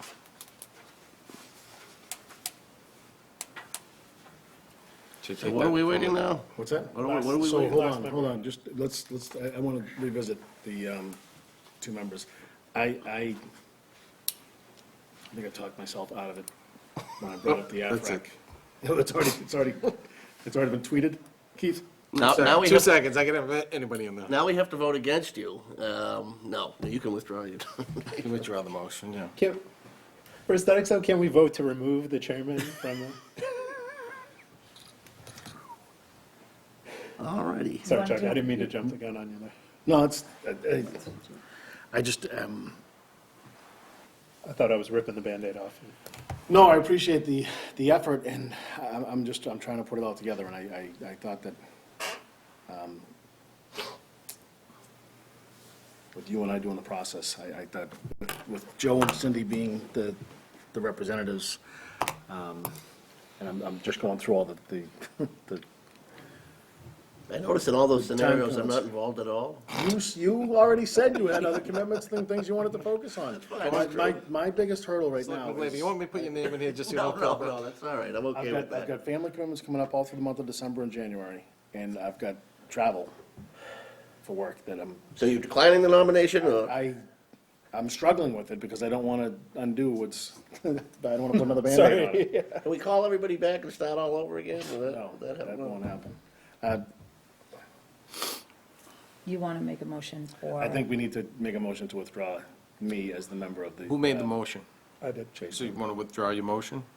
Can we do Well, that? no, you have to- We haven't voted on it, you have is to that right? We have voted on it. But you can decline the nomination There were as 4 well, votes whatever. in the affirmative. I didn't vote. I don't know if you got that. Because I was still debating. I didn't ask for deliberation, and I should have. Oh, I'm part of the motion, so I can't make a motion. Look, I made the second, I'll withdraw my Hey, second. No, structurally, I think he We're just has to debating resign. Robert's Rules of Order here. I withdrew Let's my figure out what the second, didn't I? committee looks like, and then we can. You're out. Yeah. What's that? I withdrew my second, you're out. We already voted, so you Oh, can't. yeah, damn it. Toothpaste is out of it, too. Well, let's just consider the structure, and I think if we could Take a figure out, I mean, motion to rescind the last so to, if we know that's it, let's just do it now. Let's just get it clean, so that we have a board that's seated. So I move to rescind the Board of Selectmen's nomination of the 2 Board of Selectmen members to the Police Chief Preliminary Screening Committee. You get this in minutes? And he speaks so softly, you can't listen to it. Oh, he turns the speakers up. No, yeah. I vote to rescind the nominations. Second. Oh, can I do well, that? it's a Second. vote, it's not nomination. Oh, It's a- rescind the it's a vote. I vote to rescind the vote. Reconsideration of the vote. Oh. Reconsideration of the vote. I move reconsideration. Okay. I move for reconsideration of the vote. Right. Okay. Second by Selectman Glaive. Was seconded? Okay. Was there any, Did you say she couldn't because she was part of the vote? she can. She can. Yeah. I don't think, but Paul You said can. it. You can. Yeah, Oh, Selectman Glaive. Any deliberation? Oh, I'll second. yeah. And guys, I'm sorry to do this and this It's dance, all and right. it's, It's early. Right, this would be a problem a couple of weeks from now. right. So we just need a vote. All those- Listen, all those- go ahead. All those in favor signify by, you want to say something? Oh, before I we take need a the vote, we need a vote. All those in Oh, favor we do? signify by saying aye. Aye. Aye. Right, so that vote's rescinded, so nobody's seated right now, Okay. Cindy included. So we need to put together a motion with Cindy and one of the 2 of you as members of, I would love to serve on the committee. I think in terms of doing the committee's service, Joe is probably a better candidate than I am for the same reason that you cited. It's a time commitment issue. I want it, yeah, same. but if we've got 2 people who are struggling to try and figure out how to fit it in, principally because we're working out of town and Joe can fit it in better than we can, he's going to be a better representation of our interests at the at the committee than I think I could be. That's Is that kind a of. You want a motion on Is it? that a motion? Yes. That was a motion. I got one up there for you. Yeah, It's gone.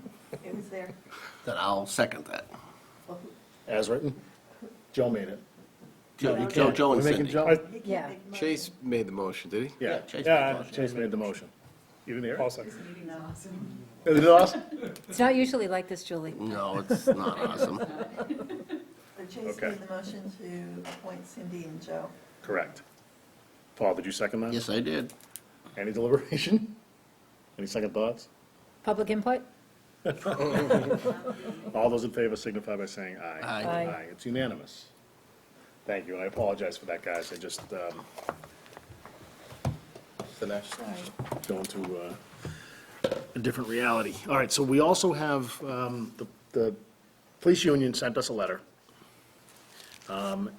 And they've declined having a seat on the screening committee. Oh, I forgot about this. So we,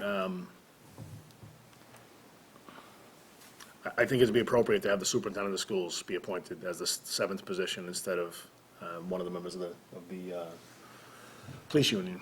Have you talked to him? He's 100% on board. I talked to the school committee chairman and the superintendent, and the school committee chairman felt as though it should be the superintendent as well. So it hasn't gone to the school committee to vote on that, but it's our selection process. We can, we can put out there who we want to be on that. And I think Mr. Clenchey brings a very different perspective. And, Here's what ultimately sold me on that idea, because Chuck and I kicked around, whether it should be the superintendent or we should essentially defer to the school committee and to appoint a member. And the reason that I came down in support of the superintendent was twofold. One, we have a lot of political process around this. He's a professional appointment, which I think helps the process, given that we have so many other political processes there. And also his professional background, both in hiring and being hired through similar processes. So ultimately, those two components brought me down on the side of appointing the superintendent of schools rather than deferring to school committee to make an appointment. I have a question, and I think that if you've had the conversation with the chair of the school committee, that's good, then there's not like, I would hate to have the scenario where we're appointing somebody else's employee, like, did anybody talk to Kelly? yes. Okay, all right, I missed that part, if that's the case, all right. Just want to make sure he's okay with it. He is. Yeah, he'd be honored. I just asked that question, Paul. I thought you were asking about the police union guy. No, I asked. I thought you were saying that the police union was fine with having the superintendent on. I know, it's multitasking. That's what it's called. Okay, so. I'll move that the Board of Selectmen vote as follows, whereas the police union has declined to have a member on the police chief preliminary screening committee, that the superintendent of schools be appointed to the seventh position instead in recognition of the important partnership between the police and school departments. Second. Moved and seconded. Any deliberation? All those in favor, signify by saying aye. Aye. Aye. It's unanimous. Thank you. I missed this message. It came from Kathy when they had the trouble on, I can't, listen, it's all gobble, do something. That's just how we I talk. was gonna say, that sounds like par for the course. Was it Durbin? All right. We don't have any other matters before us. When is our next meeting? December 4th. December 4th is Oh, our next yes, meeting. December 4th. Unfortunately, I won't be able to make that meeting. Again, I'll be traveling. But I think that's it, right? You'll be around, Mr. Glavy? Yep. Yep, I'll be traveling next week, but, yeah, last minute. We're not traveling together. No, not even, Weeks apart. I'll be back, I'll be around on the 4th anyway. Okay. All right. Entertain a motion to adjourn. So moved. Second. Moved and seconded. All those in favor, signify by saying aye. Aye.